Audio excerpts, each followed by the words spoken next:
most refined form of the same anthropological type that survives at a far lower stage in the Australian black.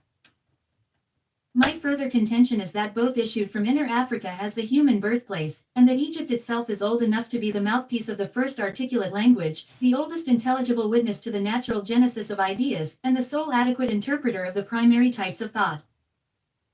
Professor Huxley has asserted that Iberian or African blood remains in Britain even though all traces of language may have been obliterated. But all traces of a language can never be obliterated. We hear of a Pictish language disappearing along with a lost race and only leaving a word or two on the surface. That is impossible. The Cornish race and Cornish words live on after a particular dialect has ceased to be spoken. The structure of language changes, dialects dislimn and transform, but words do not pass away. The oldest are preserved in our dialects. Neither Cymraeg, Gaelic, nor Irish Celtic is spoken in Dorsetshire, yet Rimbury remains with its place of urn burial to prove that it was so named as the Roim, a burying ground, the meaning of which is repeated in the bury. The present writer has been charged with being sublimely unconscious that words have a history, but he knew that certain words were also prehistoric, that they are older than languages, and that words, like myths, customs, laws, or beliefs, do not always begin where we may first meet with them. The prehistoric is everywhere the dominating difficulty with which we have to deal. It is said that you can do anything with words, but the illustrations chiefly relied on by the present writer were precisely those words and names which the current etymology could do nothing with, neither account for nor affiliate them. These proved to be EGYPTN, and that pointed to an extension of their history, or of ours. Moreover, it was found that the Khamite typology offered a principle of naming which determines the primary nature and significance of words. This the writer applied to the type names of places, waters, hills, and caves in Britain. The result is to show that the most ancient names and words are Khamite, not Aryan nor Semite. That is, they are words still extant in Africa, which can be brought. Page 12. She out of that land together with the black race, but cannot be got into it backwards from Europe or Asia, America or Australia. For example, it was suggested that the name of Deruthi, the place of the bone cave, and the junction of the two rivers gave, was identical with the Egyptian Teru, for the river branch. But the writer did not then know that the name was applied in Egypt at Teruta, 1/4 KE, the land Ta of the river branch, which is the name of an Egyptian town situated on the Nile at the junction of the Bahr el Yusuf. 1 Here the type is the tree, whence the branch, and this is the Teru in Egyptian and numerous other African languages. Again, in the earliest known mention of the Cimbri, Philemon the poet says they called the northern sea, form their own country as far as Cape Rubies, the Moramarus or Dead Sea. 2 This has been compared with Mormaruth in Welsh for the Sea of Death. But in Egyptian Mori is the sea, Meru means the dead, and Sa denotes the hinder part, the back, behind, i.e. the Khamite north. Thus read, Mori Maru Sa would signify the Dead Sea north. Such type words, and I have adduced hundreds, are equal to archaic coins for comparative purposes, and these prehistoric words, which are not derived from language in Asia, bear the stamp and superscription of Egypt. Hence my claim that the recognized non-Aryan or pre-Aryan residuum constituted the African origins. It has now been amply shown in these volumes that certain root words run through all languages, and thus point back to a unity of origin which has to be sought for in the most primitive conditions.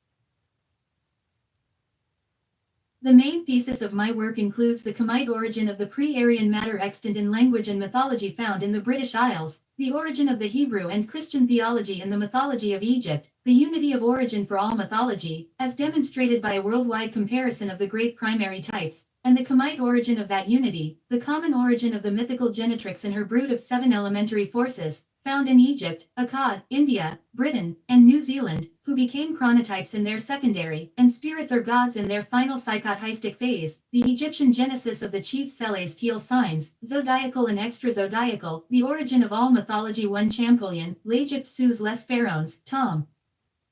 I. pp. 297, 298. 2 Pliny, Hist. Nat. IV. 16. Page 13. She in the Khamite typology, the origin of typology in gesture signs, and the origin of language in African onomatopoeia. At least sufficient evidence has been produced to prove that all previous discussions, speculations, and conclusions concerning the genesis of language, mythology, fetishism, theosophy, and religion are inadequate if only because the Kemite element has been hitherto omitted, and to show that the non-evolutionist could not possibly bottom any of the beginnings. One object aimed at in them in the previous volumes is to demonstrate that the true subject matter of Holy Writ belongs to astronomical mythology, the history first written in the book above, that was sacred because celestial, and that this has been converted into human history in both the Old Testament and the New. The fall in heaven was an Egyptian myth as previous to its being turned into a Hebrew history of man in the Garden of Earth. The Exodus, or coming out of Egypt, first celebrated by the festival of Passover or the transit at the vernal equinox, occurred in the heavens before it was made historical in the migration of the Jews.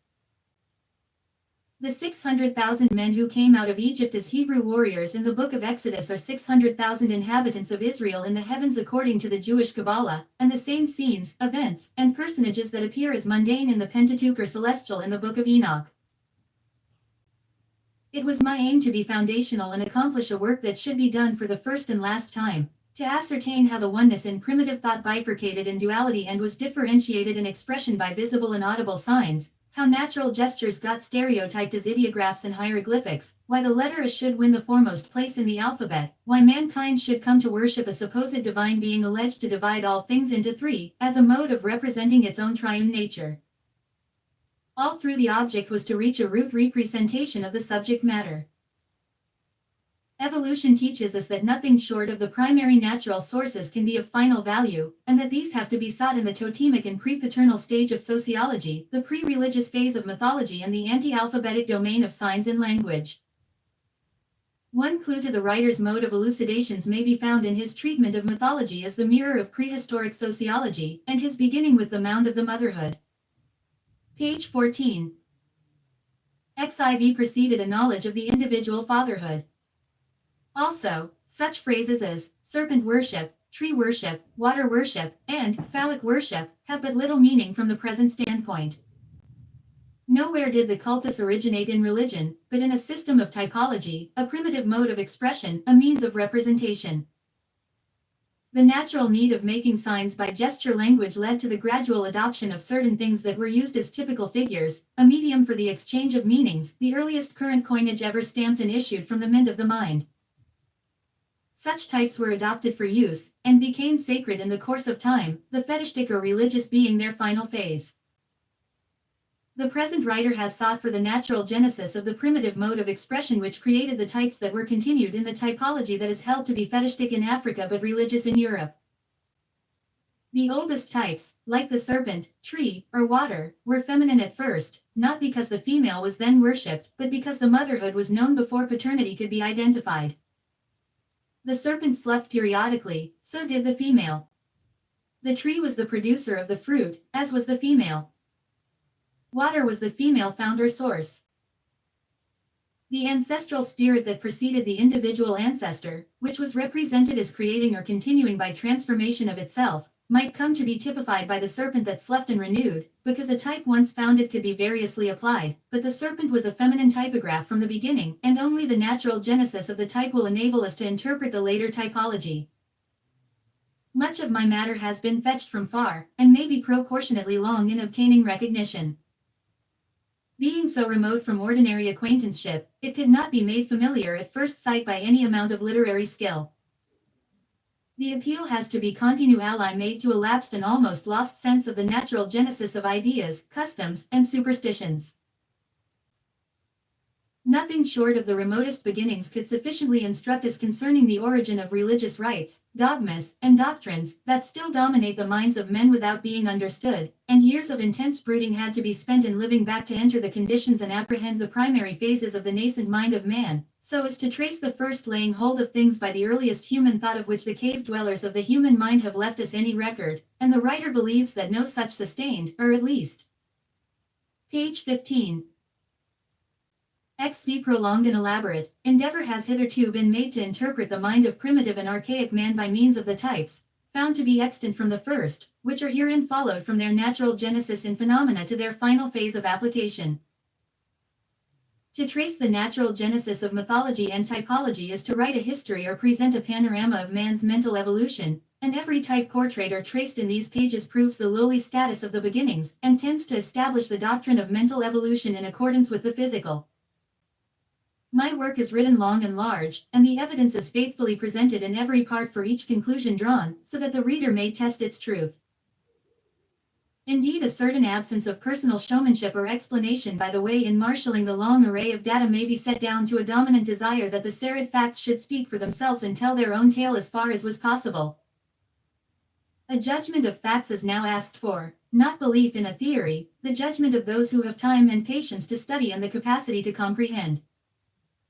Belief has no more to do with the reading of this book than theoretical speculation had to do with the writing of it. From the peculiar nature of the work, it is almost inevitable that its critics will have to learn the rudiments of the subject form the volumes offered for review, and great patience may be needed to reach the root of the matter, or to perceive the author's drift through all the mass of details. Each section is complete in itself, but the serious student will find the whole of them correlative and cumulative. They are called sections to denote that they have not the continuity of narrative, but they are parts of a whole. The claim now to be advanced on behalf of work is that it sets forth a physical basis for human beginnings in thought, language, and typology, shows mode in which primitive and archaic man attained expression in terms of external phenomena, demonstrates natural genesis of signs and symbols, recovers lost foothold of mythology and phenomena of space and time, and traces typology of past into mytholatry of present, that it represents ancient wisdom, secrets of mysteries, numerical, physiological, and astronomical, according to mode in which gnosis was expressed, that mystical subjects previously dabbled in or for first time sounded to depth, that foundations of phallic cult are laid bare without. Page 16. XVI grin of the satyr in Greece of the lividness leer of the subject in its Italian phase, by a process as purely scientific as the origin was simply natural. The writer has not only shown that the current theology is, but also how it has been, falsely founded on a misinterpretation of mythology by unconsciously inheriting the leavings of primitive or archaic man and ignorantly mistaking these for divine revelations. The work culminates in tracing the transformation of astronomical mythology into the system of equinoctial Christolatry called Christianity, and demonstrating the non-historic nature of the canonical Gospels by means of the original mythos in which the messianic mystery, the virine motherhood, the incarnation and birth, the miraculous life and character, the crucifixion and resurrection, of the Savior's Son who was the Word of all ages, were altogether allegorical. During a dozen years the writer has put his whole life into his labor, fully facing the fact that the most important parts of his work would be the least readable, and that the more thorough the research, the more fundamental the interpretation, the more remote would be its recognition and the fewer its readers. But the work is warranted to wait, and the author does not doubt that its comparatively few friends at first will be continually increased from many generations of genuine men and women. Page 17. Summary of Contents. Section I. Physical beginnings, knowledge kept concealed on account of its primitiveness, unification of the one God from many, conversion of physics into metaphysics, symbolic stage of utterance, consequent misapprehension, genesis of ideographs in acted speech, comparison of hieroglyphic and natural gesture signs, persistence of these primates of expression, natural origin of zootypes as living ideographs, their reduction into phonetic signs and letters, origin and Egyptian perpetuation of a typology that became universal. Dot. Dot, dot, dot, dot, dot, dot, dot, dot, dot, dot, dot, dot, dot. Pages 1 to 58, Section E.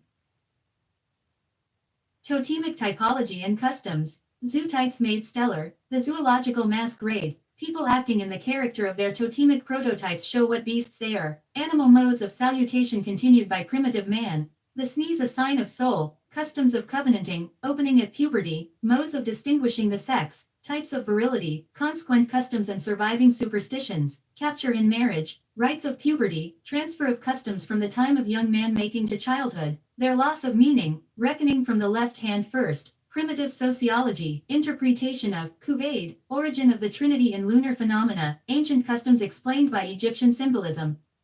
Dot, dot, dot, dot, dot. Pages 59 to 134, Section E.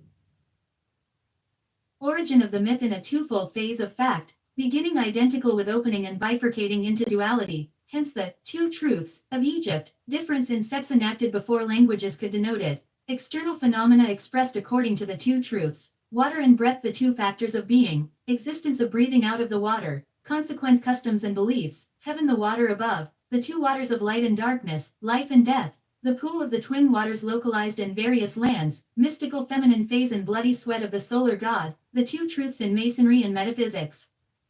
Dot, dot, dot, dot, dot, dot.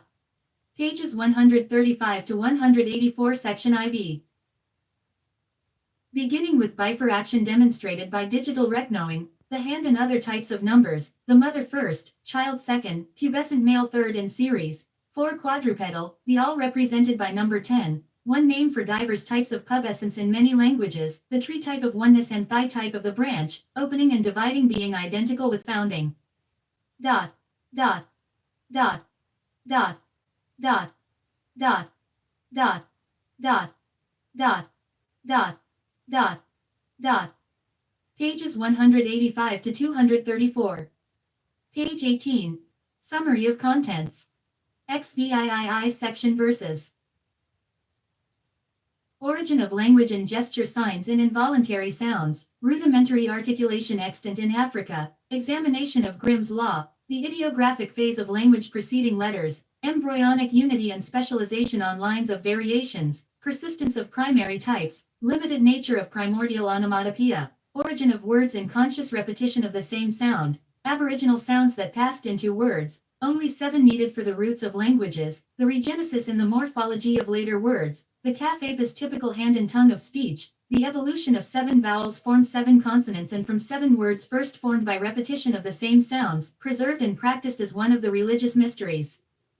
Dot, dot, dot, dot, dot, dot, dot.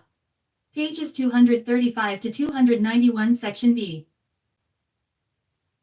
Darkness the first adversary, deluder, or devil, typified as the serpent wisdom, origin of other elementaries as representatives of the elemental forces, primitive mode of expressing external phenomena, origin of the genitrix and her 7 children who are universal in mythology as the primordial powers of space and chaos, passage of the zootypes into chronotypes, and conversion of the evil serpent into the good demon, the mystical serpent mother of all flesh, the celestial dragon and tree of the pole, the serpent or dragon in its eschatological phase, transformation of the old dragon of physical phenomena into the modern devil. Dot. Pages 292 to 370 section B. The mountain tree is feminine types of the birthplace, the tree is giver of food and drink, the nursing mother of life, teacher of time and periodic return, hence the tree of knowledge, the tree of earth and heaven, passage of the tree into the cross as a figure of the 4 corners, universal type of the solstices and equinoxes, unity of cross and circle, various forms and meanings of the cross earlier than the male churst, cross and crucified, cross of life and of death, cross on the pre-Christian coins and in the Roman catacombs, zodiacal cross of the ram, the fish, and the Christ who was earlier than the year 255 B.C. Dot, dot, dot, dot, dot, dot, dot. Pages 371 to 455 section B. Mythology the mirror of primitive sociology, priority of the motherhood, consequent customs, the mother is the first abode, the mother that divides as the 2 sisters of one blood, and becomes dual in heaven and earth, the twin child that became the typical Sut Horus who, together with the mother, formed the Trinity, the twin brothers whose contention is worldwide, traced through various phenomena and followed into the catacombs of Rome, their division the origin of the first 2 castes or classes of mankind, the 2 sisters in mythology continued in the Christian iconography, the male S or mother male, natural genesis of the biune, triune, and tetradic being, late individualization of the fatherhood and of God as the Father, origin of the triads male and female and of the Trinity, survival of the mythical types in the dogmas of the final religious phase. Pages 456 to 552. Page 19. The Natural Genesis, Section I. Natural Genesis of the Hemmitt Typology. In an epistle to the Egyptian Anabo, assigned to Porphyry, the learned Greek writer asked, "What is the meaning of these mystic narrations which say that a certain divinity is unfolded into light from mire? that he is seated above a lotus, that he sails in a ship, and that he changes his form every hour according to the sign of the zodiac. If these things are asserted symbolically, being symbols of the powers of this divinity, I request an interpretation of these symbols.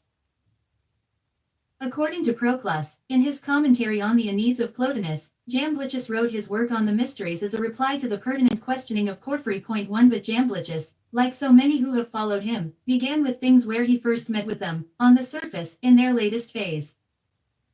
He represented the Egyptians as worshippers of the one God, uncreated, unique, omnipotent, and universal.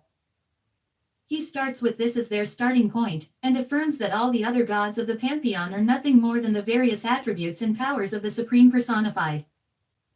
In short, he makes monotheism the foundation instead of the summit of the Egyptian religion. This view has been maintained by several Egyptologists. Champollion Figeac says, a few words will suffice to give a true and complete idea of the Egyptian religion. It was purely monotheistic, and manifested itself externally by a symbolic polytheism. According to de Rouget, 3-1 idea pervades the total cult, that of a single primordial god. M. Maspero is likewise of opinion that all the forms 1 Jamblichus, de Mysteries Egyptiorum, cum notus Gale, Fol. 1670. 2 Champollion Figeac, Egypte Ancienne, p. 245. 3e. De Rouget, Conférence sur la religion des anciens Égyptiens, p. 13. Page 20. The natural genesis. 2 And names of the innumerable gods were for the worshipper only so many terms and forms of the one God. M. Chabas declares that all the gods and goddesses are but different aspects or attributes of the one sole God who existed before everything. 1 meters. Pierret asserts that the ignorant were held in abject fetichism by the despotism of the Perests, but the initiated recognized one sole and hidden God. 2 Marriott, in reply to Jamblichus, has denied this interpretation point blank and in toto. He says, neither in these temples nor in those which were previously known to us does the one God of Jamblichus appear. We find everywhere deities who are immortal and uncreated, but nowhere do we find the one and invisible God without name and without form, who presides from on high over the Egyptian pantheon. No indication to that effect is given by the Temple of Dendera, the most hidden inscriptions of which have now been thoroughly examined. 3 Drive. Samuel Birch, our great English Egyptologist, in conversation with the present writer, agreed with Marriott. Renew fasts, was there really, as is frequently asserted, an esoteric doctrine known to the scribes and priests alone, as distinct from popular belief? His answer is, no evidence has yet been produced in favor of this hypothesis, for nor was there a one God known to Jamblichus. He quotes 2 by name, as Eichton and F.5 Bunsen says no notice of the latter name appears elsewhere. But it is evidently intended for Hept, the Greek Amuthas, whose mother's name was Justus, she who was great with the coming one, and his father is Autumn. The one God in this case was the solar trinity of Heliopolis, the Hebrew On. There never was a subject which demanded the evolutionary mode of manipulation more than this of the origin of Egpytian mythology and the expansion of religious ideas in the valley of the Nile. Nothing but the application of the evolutionary method can rescue us from the traditions we have inherited as survivals of the primitive system of mythical interpretation. It takes the latter half of all one's lifetime to unlearn the falsehood that was instilled in us during the earlier half. Generation after generation we learn, unlearn, and relearn the same lying legendary lore. Henceforth our studies must be from the evolutionist standpoint in order that they may not have to be gone over again. In vain the non-evolutionist, who is likewise a metaphysician, would deal with the problem of the religious origins. None but the evolutionist can go back far enough. None but the evolutionist. 1 Chabas, Calendrier des jours fasts et nefasts, p. 107. 2 Le Pantheon Egyptien, Introd. p. 7. 3 Monuments of Upper Egypt, Eng. Trans. pp. 24, 25. 4 Hibbert Lectures, p. 217. 5 Cap. v. 2. Page 21. Genesis of the Hemmitt typology. 3 Can commence early enough.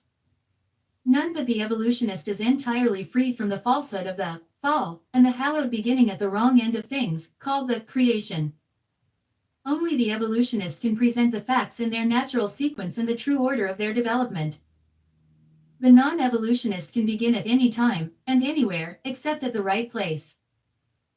But neither in Egypt nor out of it did mythology commence with the causative interpretation of phenomena assumed by the non-evolutionist.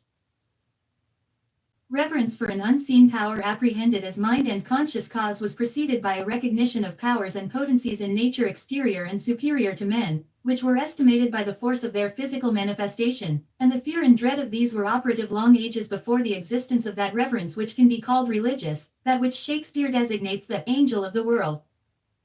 Primos in orb deos facitimur. An unfathomable fall awaits the non-evolutionist misinterpreters of mythology in their descent from the view of a primeval and divine revelation made to man in the beginning to the actual facts of the origins of religion. A primitive intuition of God, and a God who had in the beginning revealed himself as the same to the ancestors of the whole human race, one can have no existence for the evolutionist. The primitive revelation, so called, had but little in it answering to the notion of the supernatural. It was solely just what the early men could make out in the domain of the simplest matters of fact. Theirs is the profundity of simplicity, not of subtlety. Their depth, like that of the Egyptian soil, is the result of constant accumulation of silt between us and the solid rock. Moreover, an Egyptologist may know the monuments from first to last, and yet be unable to give any satisfactory account of the rise and development of the Egyptian religion, because its roots are hidden in an unknown past.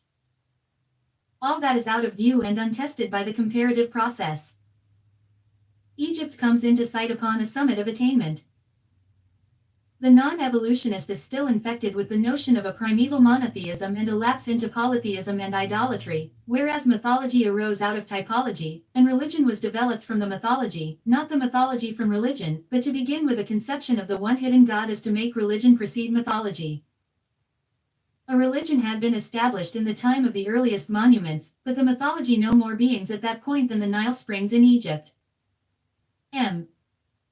Pierret, for instance, is right as to the ideographic types being figures for use rather than fetishes for worship, but utterly wrong as to their origin in a manifold expression of monotheistic thought. 1 Max Muller, Chips, Vol. I. pp. 366-368. Page 22. Genesis. For it is easy, of course, to take the later texts and then read the monuments backwards. It is easy to assume that all the divine types are modes of manifestation for the one God, but the idea of the one God belongs to religion. This was preceded by mythology, and these types were extant before either. We require to know what they signified in their pre-monumental phase, and what was their origin.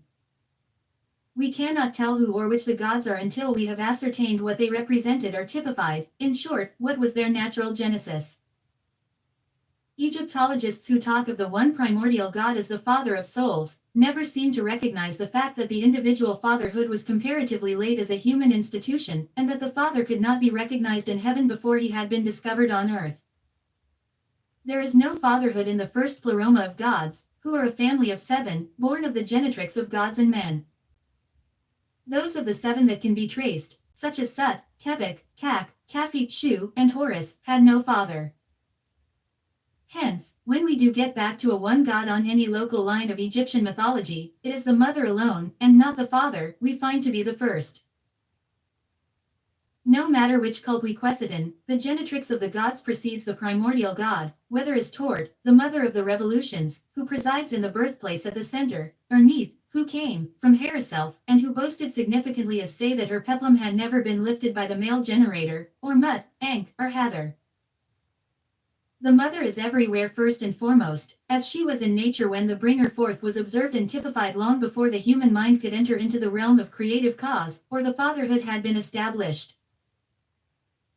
Hence the female was created with the male in the image of the one God, and there is no one God that is not a biune being, a twin form of the double primitive essence, like Ptah, in fact, a male mother, which is the meaning of Ka-Mutief, a title of Kem, because the mother mold of the producer was primordial. When at least attained, the one God of Egypt is as much a result of evolution and survival of the fittest types, as in the case of any other species, ranging through the four series of elemental, stellar, lunar, and solar deities.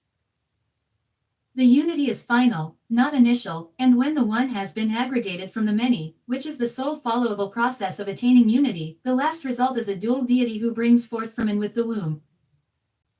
Manifested existences are in his hand, unmanifested existences are in his womb. Cat 1. This is the language of various other texts that might be cited.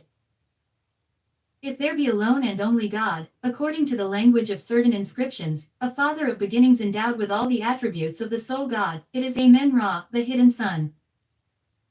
But his creation is comparatively late, the solar regime being last of all. He 1 Ritual, ch. XXXII. Page 23. Of the Hemmitt typology. 5 was later than Ptah, Atum, Horus, Seb, Shu, Osiris, and Sut, and his birth was as a timekeeper. In the inscription from the temple of El-Karjay it is said that he was self-produced, and that in making his body, and giving birth to it, he has not come out of a womb, he has come out of cycles, one like Tot, the moon god, and Seb, the star god, he too was a birth of time. This is the only one, as the sun god, of whom the Osirian says, "Let me cross and manage to see the only one, the sun going round, as the giver of peace." To the language of monotheism reaches its climax in the hymns and addresses to Amen-Ra, the one God, one in all his works and ways. Yet he was a god with a beginning, and his piety to his parents is on record. He paid an annual visit to the Valley of the Dead, and poured out a libation to his father and mother on the altar of propitiation. The one God is simply the culminating point of all the immeasurable past of polytheism.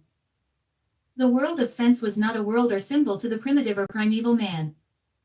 He did not begin as a Platonist.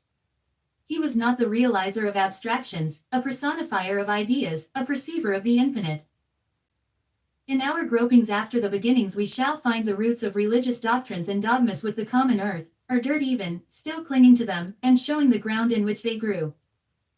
Metaphysical explanations have been the curse of mythology from the time of the Platonists up to the present.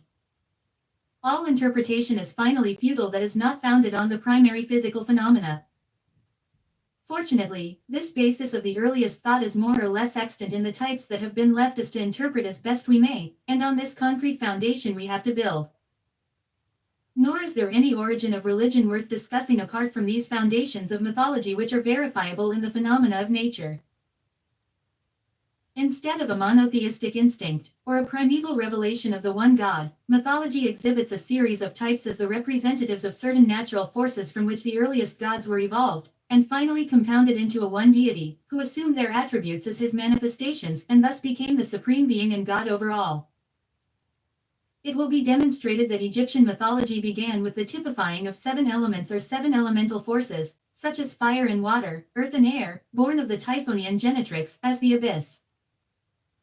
These were the Atenems men, the place of Preparation, who were born of space of chaos before the formation of the world, or the establishment of order and time. Their types were continued in the secondary phase, that of time, as intelligencers to men. The primordial, or supreme deity in Egypt, then, was not a god one, or one god of the beginning, but the one who had been one records of the past, volume B. P. 137. 2 chains. CXLVIII. Page 24. Pounded and elevated to the supremacy as solar type of the Godhead and representative of a pleroma. Neither Ra, Atum, Amen, nor Ptah was one of the 8 original gods. The process will be shown by which the latest deities were compounded or developed from characters previously extant, who were gods of the earliest time, as these were of the latest. Ra, as a total god, comprises the 7 spirits, or souls that preceded his creation, as the 7 spirits of the bear point once the one god of the Avesta, Ahura Mazda, is made up of the 7 spirits, or Amasha S. Pans, who preceded his supremacy. One title of the sun god Ra is Tev Tempt, and Tempt means totaled, from Tem, the total, as in the English team. His total, as Tev Tempt, consists of 75 characters. These 75 manifestations of Ra, which correspond to the 75 zones of suffering in the Hades, whence came the cries of those who were in greatest need of knowing a name to call upon, are repeated in number in the Ormuzd Yasht of the Avesta, where the divinity gives to Zarathustra his 75 names. The Parsis say the number should be 72, correlating them probably with the 72 decans, but the 75 correlate them with the original Egyptian unknown to them point to the primordial god, as Ptah was not divided into 4 couples as M. Pierret argues, but the 4 couples, or the 8 great gods previously extant, were represented by Ptah. They were resolved into his attributes, or manifestations, when Ptah as a solar god had been created. Everywhere, inevitably, the non-evolutionist reverses the process of development. Canon Rawlinson has lately reaffirmed the statement that there was an esoteric and exoteric system of teaching, by which the Egyptian priests, with whom the primary doctrine of the esoteric religion undoubtedly was the real essential unity of the divine nature, taught the people at large, a polytheism of a multitudinous, and in many respects, of a gross character. 3. This is the portrait of the Egyptian priest commonly presented by modern monotheists, who surreptitiously interpolate the ancient texts. Here, however, the 17th chapter of the ritual, which is designated the Gospel or Faith of the Egyptians, and is the kernel of their religious creed, contains a complete refutation and reversal. It happens that in this chapter we have the text mixed up with the glosses, which were intended to be kept oral, the two corresponding to the written and oral law of the Hebrews. That, for once, the exoteric and esoteric teaching appear together. A text or saying is announced, followed by the Peter Ref Su equals, let him, the esoterist, explain it, and in many instances he does explain the text. The result is that the announcement contains all the monotheistic matter, the one ritual, ch. XVII. 2 Litany of Ra. Cf. Bleak, Volume E. P. 23. 3 History of Egypt. Page 25. Supposed esoteric doctrine, whereas the glosses which secreted the hidden oral wisdom relate to the materialistic beginnings, and tend to identify the abstract God once more with the origins in phenomena, the spiritual God being explained physically, mark, not in the exoteric but in the esoteric teaching. The theosophy is continually rendered in terms of physical phenomena. The deceased speaks in the person of various gods. He says, for example, I am Tum, the only being in the firmament. Now Tum is the one God, the Father of souls. But the abstract idea is in the text, and the commentary, gloss, or esoteric teaching keeps the mind anchored fast to the natural genesis in physical phenomena. The God of the exoteric teaching is all through the actual sun of the esoteric. The sun in his rising, the sun in his disk, the great God in the pool is the sun himself. The Father is the Son. The one who orders his name to rule the gods, as Horus, the son of Osiris, is explained to be the sun himself. These explanations, which usually remained unwritten, show that the cause of concealment in later times was the simple physical nature of the beginnings out of which the more abstract ideas had been gradually evolved. There is undoubtedly a dislike in the later stage of ideas to having them expressed in those terms of phenomena which serve to recall the physical origins, and a great desire to keep their primitive nature clothed and out of sight, requiring all the unshrinking honesty of modern science, whose soul is explanation, to counteract such diffidence. Yet it was necessary for the learned to retain a knowledge of the beginnings. This it was that led to the hidden wisdom, the Gnosis, the Kabbalah, the inner mysteries. The knowledge was concealed because of its primitiveness, and not on account of its profundity. According to the statement of the Bishop of Caesarea, the learned Egyptian Chaeremon acknowledged no intellectual principles in the earliest mythology of Egypt. This shows that he knew the matter to the root, and the nature of the 8 elementaries whose origin was entirely physical. It is certain, then, that Egyptian polytheism was not monotheism intentionally disguised with various masks for one face, and equally sure that the image of the one God and Supreme Being was evolved from many preceding gods, and that the process of this evolution can be followed and fixed. Cicero asks, do you not see how from the productions of nature and the useful inventions of men have arisen fictitious and imaginary deities, which have been the foundation of false opinions, pernicious errors, and miserable superstitions? 1 And he affirms rightly that the sacred and august Eleusina, into 1 de Nat. Deo. Book E. Page 26. whose mysteries the most distant nations were initiated, and the solemnities in Samothrace and in Lemnos, secretly resorted to by night, if they were properly explained and reduced to reasonable principles, would rather explicate the nature of things than discover the knowledge of the gods. 1 A few hints may be found in Plutarch's ever-precious fragment, of Isis and Osiris, also in the hieroglyphics of Hor Apollo, which have been considerably undervalued by certain Egyptologists. But the mysteries remained unpublished. The Greeks could not master the system of Egyptian mythology, and the hieroglyphics were to them the dead letter of a dead language. What Herodotus knew of the mysteries he kept religiously concealed.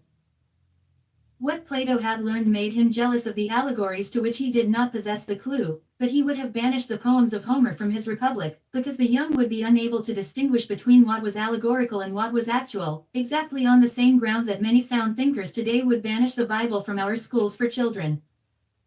Outside of their own mysteries, the Greeks stood altogether outside of the subject. They, as their writers allege, had inherited their mythology and the names of the divinities without knowing their origin or meaning. They supplied their own free versions to stories of which they never possessed the key.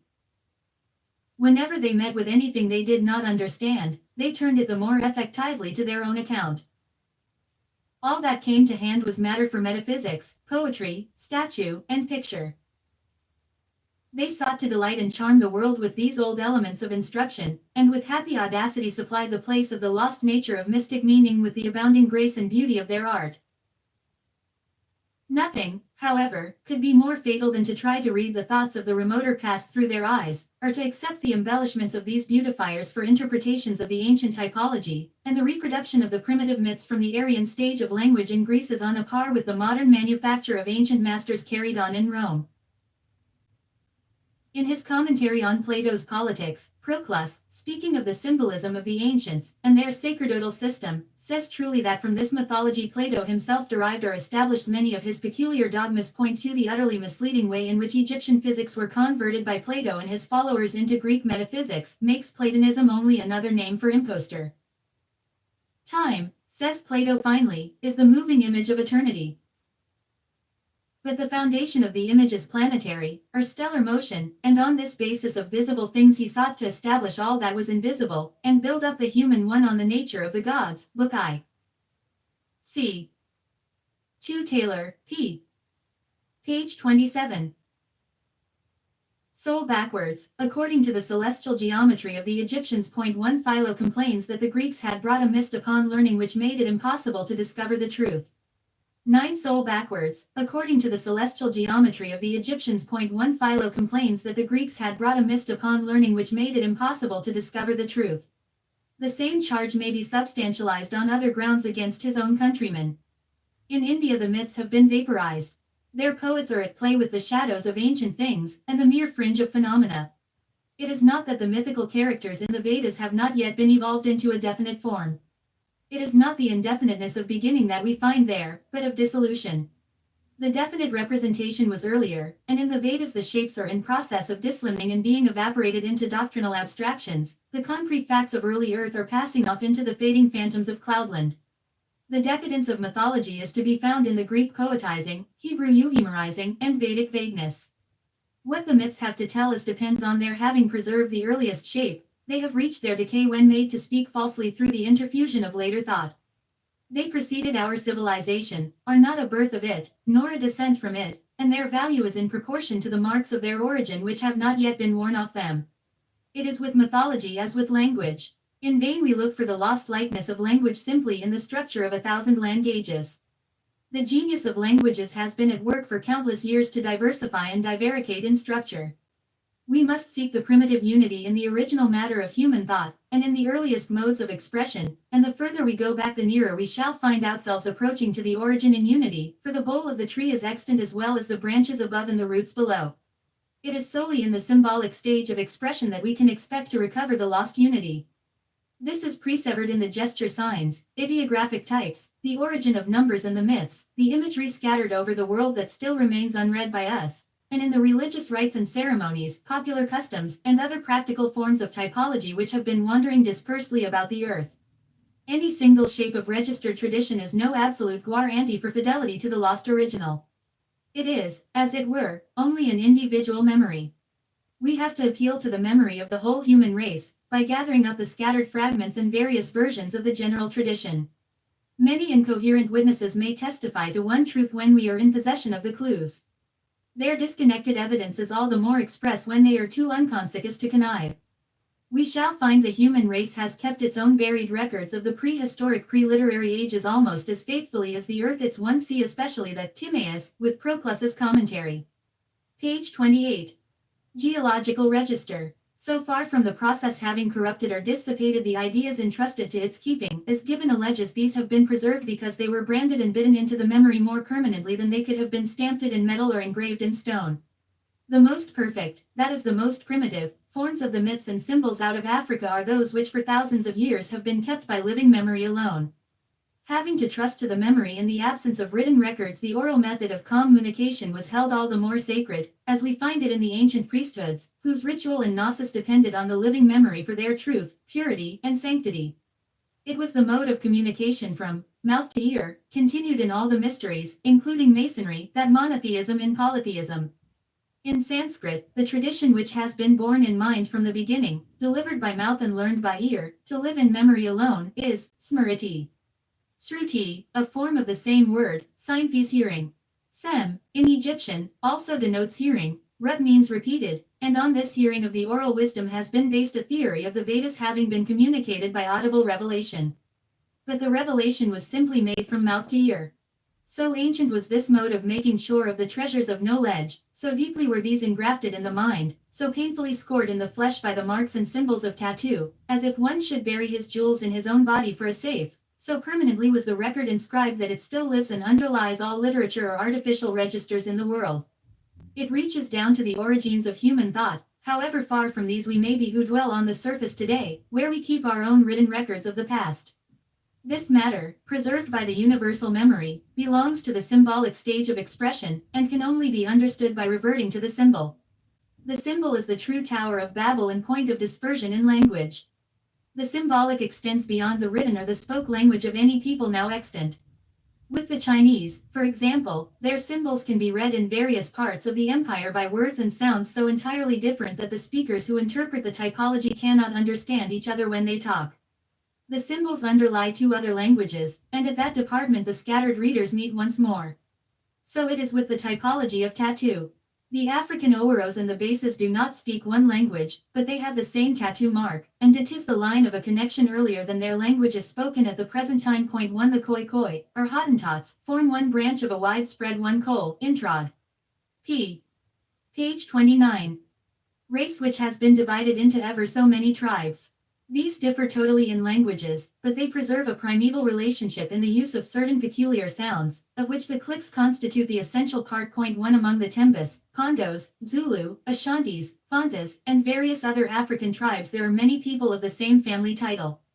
These are unable to trace any relationship with each other, but wherever they are they find themselves in possession of ceremonial customs which are quite peculiar to those who bear that name. Thus the particular customs observed at the birth of a child are exactly the same in different parts of the country among those who have the same family title, although they have never heard of each other's existence, whilst their neighbors of the same clan, but of different family names, have altogether different customs. Point 2. Here the name and the typical custom lead down to that unity of origin which is lost sight of on the surface. This equally applies to such typical customs and names on a far larger scale than that of the Kaffir tribes. Also it shows how the name, the mark, and the custom have persisted together from time immemorial. So is it on the American continent. Not the remotest affinity can be detected by grammarians between the languages of the Pawnees and the neighboring Mandans, but when it comes to a type like that of the four quarters and the cross, together with the customs and superstitions associated with the type, then the earlier connection becomes apparent and the possession is found to be in common. James describes the Kiowa Kaskaya Indians as nations united, under the influence of the bear tooth, yet they were totally ignorant of each other's spoken language, and when two individuals of different nations wished to converse they did so freely by the language of gesture signs. Point 4. That was the earlier and simpler medium of communication reverted to when the spoken language was dispersed. The primal unity was shown by the totemic, bear tooth, and by gesture signs. Here, then, we get down to a record of the past that lies beyond spoken language, the living memory or man, or of the tribe, the local race, or the human race itself. This record is the language of symbolism, a skeleton of all other forms of human speech, whose bones are like the fossil remains that exist as proofs of an original unity between the lands that are now severed, just as the bones of the mammoth in Britain and France show that the two lands, though divided now, were originally one. As Emerson has it, a good symbol is a missionary to convince thousands. When Europe was first converted to Christianity, it was by making use of the same symbols that were hallowed to the pagan one Han, Suni Gom, p. 2. 2 Thiel, Kaffir Folklore, p. 198. 3 Briston, p. 71. 4 James, Expedition to the Rocky Mountains, Volume E. p. Burden, City of the Saints, Gesture Signs. Tyler, Primitive Culture and Early History. Page 30. Cult, the rooted types being indefinitely more potent than any later sense engrafted on them. Whether for good or ill, the symbol has proved all-powerful. The hold of symbolism is in its way as strong in civilized society as in the savage world. Crestolatry is as nearly a form of devotion as Christolatry, totemism, or fetishism, except that a Briton who had the fish, stag, or vine in his coat of arms, would not nowadays think of totally abstaining from fish, venison, or wine in consequence, as would the Bechuana of southern Africa or the Cole of Nagpur, although the time was, in these islands, when he would have done so, as may be seen by the non-eating of the pig, hare, and eel in the past. The king, as sacred ruler, acquired the vesture of his divinity and the halo of awful light because he was made to personate or reflect the deity on earth, and thus became vicariously divine. Kingship in this phase was not founded on the human character, however supremely able, however exalted in the forms of chieftainship, but on the typical and representative character. Hence the divinity that doth hedge a king, which did not emanate from him but was conferred upon him, he wore it from without, as a lay figure invested with the drapery of deity. The Ankh, e.g., or the Inca Peru, represented the living and ever-living one, who was therefore not a human being, and on this ground was based the fiction of the king being the undying one. So the king never dies. This was not directly derived from the natural genesis, but is in accordance with the typology formulated in Egypt and extant wherever the title of Inca, Ying, or king is found. Hence the king becomes the life and the master of life to his people, as in Siam, in a very literal later fashion, where the typical character is superstitiously interpreted. The king in Egypt was the living image of the solar god. He was the divine chief, the Repa, god Bisigoden, who grew up into the god in person on earth. And just as the king was glorified as the sun, so were the earlier rulers glorified under more primitive types of power. In Madagascar the monarch, like the pharaoh of Egypt, was the potent bull. The king of Ashanti is glorified as the snake and the lion, the Zulu king is the tiger, lion or mountain. In Guatemala the king was the tiger of the wood, the laughing jaguar, the mighty boa, the op-pressing eagle. The Norse king Gorm was the great worm or Krom, the dragon king. The chief in a Kaffir folk tale is a snake with 5 heads. By the earliest titles the bearers were assimilated to the most terrible types of power and the most primitive forms of force, and, therefore, to the elementary gods, which preceded the sun, moon, and star gods of the cycles of time. When the symbol has lost its significance, the man or woman still remains to receive the homage of ignorance, and the sacrifice that. Page 31. Once were offered intelligently to the visible and living image of the god, as it was in Egypt, or to the demon in Africa beyond. So potent is the influence of symbols over the mind that the world's welfare cannot afford to have their indefinable appeal perverted by cunning or ignorance. Symbols still dominate the minds of men and usurp the place of realities. A symbol may cause humanity proudly to rise in stature or grovel prone in the dust. Who has not felt the flutter of the flag in one's pulses and been stirred with rapture to horripilation at sight of some war-worn, shot-riddled remnant, stained with the blood of its bearers, which had braved and beckoned forward the battle on some desperate day, that made all safe once more for the dear land of our love? Whether used for good or evil, the symbol, that outward and visible shape of the idea, is supreme. Most helpful of servants, most tyrannous of masters. Expression still attains the summit in a symbol. It belongs to the universal language, the masonry of nature, the mode of the immortals. In the case of the flag, the link betwixt the fact and its sign is not lost, but precisely where it is lost and we have no clue to the natural verity signified, the origin is there claimed to be supernatural and credited with the power of conferring a divine sanction on all sorts of devilry. The same influence will prevent the Hindu, if starving, from tasting a bit of cow, or killing the monkey that is devastating villages. The ancient symbolism was a mode of expression which has bequeathed a mold of thought that imprisons the minds of myriads as effectually as the toad shut up by the rock into which it was born. The human mind has long suffered an eclipse and been darkened and dwarfed in the shadow of ideas, the real meaning of which has been one lost to the moderns. Myths and allegories whose significance was once unfolded to initiates in the mysteries have been adopted in ignorance and reissued as real truths directly and divinely vouchsafed to mankind for the first and only time. The earlier religions had their myths interpreted. We have ours misinterpreted, and a great deal of what has been imposed on us as God's own true and sole revelation to man is a mass of inverted myth, under the shadow of which we have been cowering as timorously as birds in the stubble when an artificial kite in the shape of a hawk is hovering overhead. The parables of the primeval thinkers have been elevated to the sphere, so to say, as the hawk, or serpent, the bull, or the crab, that gave names to certain groups of stars, and we are in precisely the same relationship to those parables and allegories as we should be to astronomical facts if we thought the serpent and bull, the crab and hawk were real animal and bird instead of constellations with symbolical names. The simple realities of the earliest time were, page 32. Expressed by signs and symbols, and these have been taken and applied to later thoughts and converted by theologists into problems and metaphysical mysteries which they have no basis for and can only wrangle over and lair, unable to touch solid earth with one foot when they want to expel opponents with the other. The Greek and still more modern misinterpretations of ancient typology have made it the most terrible tyranny in the mental domain. Much of our folklore and most of our popular beliefs are fossilized symbolism. The fables and allegories that FCD the minds of the initiated, when interpret CD, became the facts of the ignorant when the oral teaching of the mysteries was superseded by letters and direct reading, because the hidden wisdom had never been published. Misinterpreted mythology has so profoundly infected religion, poetry, art, and criticism, that it has created a cult of the unreal.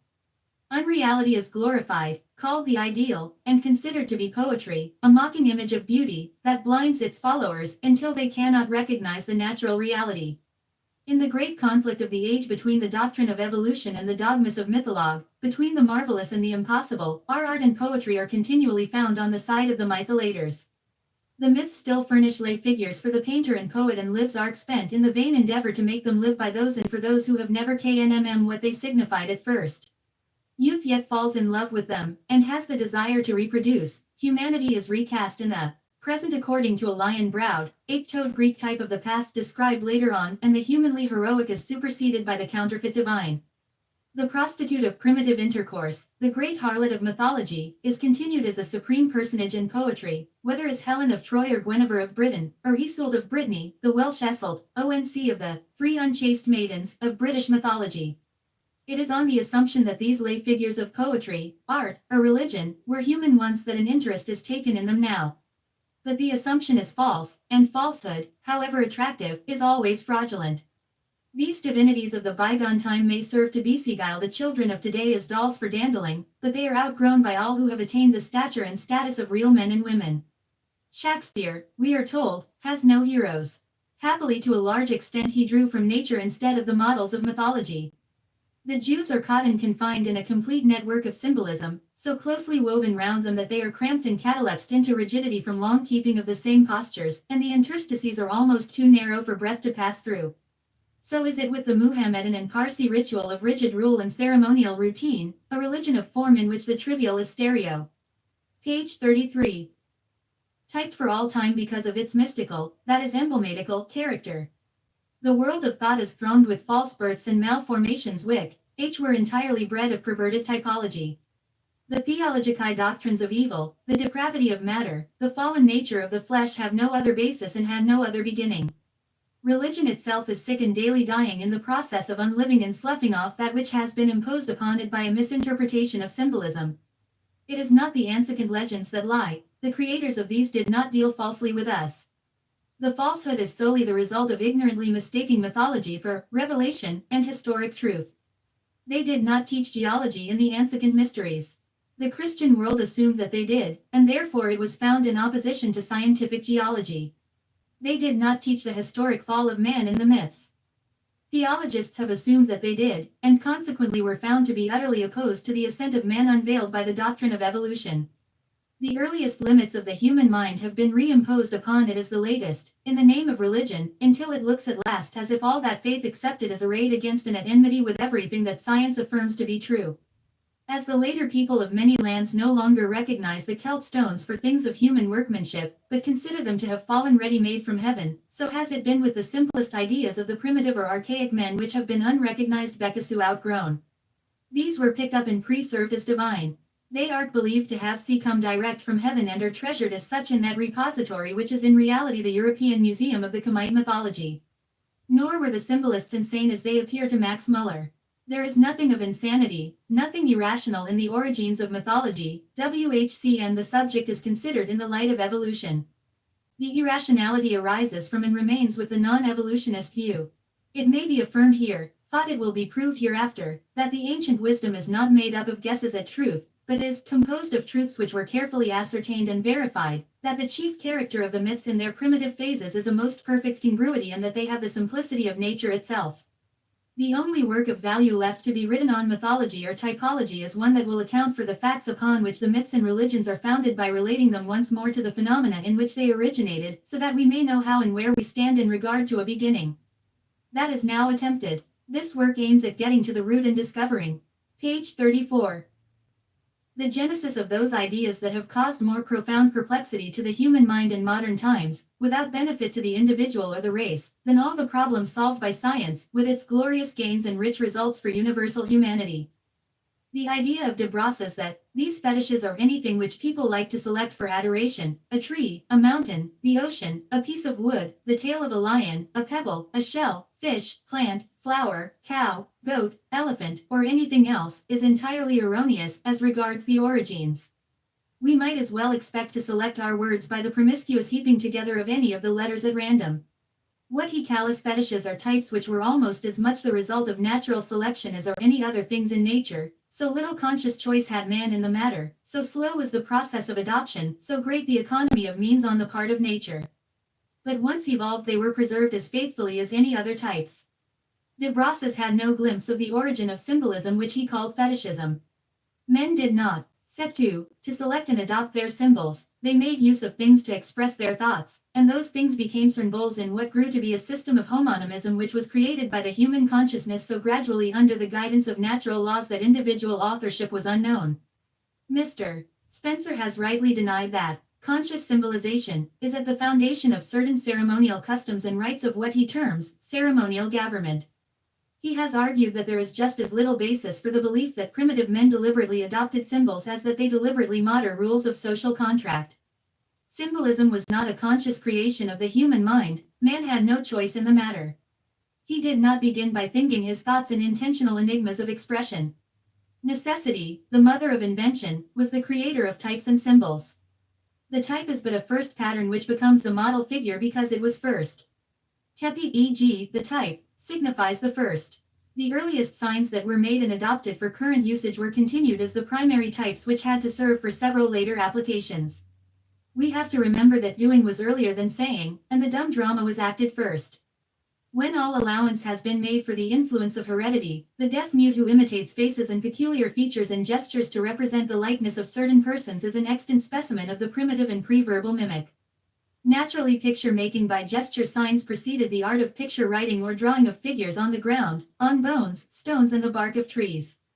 Also the earliest figure drawing was by imitation of objects as they appeared and not as they are conceived by thought. Things were portrayed before thoughts by those who were thinkers. Page 35. Rather than thinkers, the men who first employed signs had not attained the art which supplies an ideal representation of natural facts, they directly represented their meaning in visible forms. The signs enter a second phase as the representatives of ideas when they become ideographic and metaphorical. The figure of an eye directly represents sight and seeing, but the eye as reflector of the image becomes a symbol. The eye of Horus as his mother is mirror and reproducer of the babe image. The UTAI signifies health, welfare, safety, and salvation, because when placed with the mummy in the tomb it denoted reproduction for another life. The Makuzi Indians of Guyana say that when the body decays in death the man in the eyes will not die, the image reflected by the eye being emblematic of the shadow or soul. The Nutkas of Nootka Sound were found, by Lord, to be in possession of a precious medicine, a solid piece of copper hammered flat, and of an oval or eye shape, the chief device on which was an eye represented in many sizes. This medicine was most carefully preserved and shown only on extraordinary occasions. Point 1. This was identical with the symbolic eye of health, welfare, and salvation in Egypt. The Hottentots to this day will take the root of a shrub called carob, cut it up and pound it on stones. When one is hungry, he takes a pinch of the dust and goes to the house of his neighbor, where instead of asking for food, he throws the powder on the fire and expects food to be given to him. Point 2. The charm is known as the food provider. Here the action is elaborately symbolical. In the earliest stage of sign language, it would have sufficed to point to the mouth and the food. Again, the tip of the crocodile's tail is the hieroglyphic sign for black, not because it was black, for it is but slate-colored when darkest, and is often of a reddish-brown. The type therefore in this case does not depend directly on the complexion. According to Hor Apollo, the tail of the crocodile signifies darkness because the animal inflicts death on any other animal which it may have caught by first striking it with its tail, and rendering it incapable of motion. Point 3. That is one idea. The crocodile likewise denoted sunset. Its two eyes typified the sunrise, its tail the sunset or darkness. All day long the animal lay on land, and when the night came down it disappeared in the waters. The tip of its tail was the end of it, and the black signified was night. The coloring matter, so to say, was mental, and this sign became its ideograph. The crocodile, his mark, that had been made on their minds by actual contact, and the wrestling for supremacy during ages of watching of this intelligent one of the deep, or the deep one, not unmixed with a sense of relief at the nightly vanishing tip of its tail. 1. It was seen by Lord, Naturalist, Volume E. p. 257. 2 Han, Suni Gom, p. 83, 3 Book I, 70, page 36. A distinct statement of the symbolic nature of the sacred fish may be quoted from the ritual. Point 1. One of the 42 sins was the catching of the fish which typify. These then were sacred because symbolical. The meaning of many curious customs and rites cannot be directly ascertained, for the memory is lost and the ritual of the cult was unwritten. Nor can it be directly derived from nature, which has outgrown that infantile age of humanity, however lucky the guesses we may make. True, the evolutionist is able to affirm that such customs as we now call symbolical are not accounted for until we can trace them to their natural genesis. Here is the imperative need of the typological phase of these things to interpret that which was once the natural, the directly representative, which is still reflected for us by the older races of the world in the primitive customs, religious rites, superstitious beliefs, folklore, and fetishes, also in the mirror of mythology. Betwixt us and the natural genesis of ancient customs, rites, ceremonies and religious beliefs, lie the culture represented by Egypt, America, Babylonia, and China, and the decadence and obliviousness of the dying races, and at least we need to know what Egypt has yet to say on these earliest simplicities which have become the later mysteries. She who is the contemporary of time, or rather its searcator, the chronologer, the revealer, the interpreter of antiquity, the sole living memory of the dark oblivious land, the very consciousness of Cam, the speaker for the dumb, unfathomable past, who gave, in graven granite, permanence to the primitive signs of thought, and types of expression, whose stamp or mint mark may be found generally on this current coinage of the whole world. Without some such clue as Egypt offers, any direct or literal rendering of that which has become symbolic is likely to be erroneous. The decaying races can but seldom tell us what is the intention underlying the type. They have their symbols without the means or desire to interpret them for us.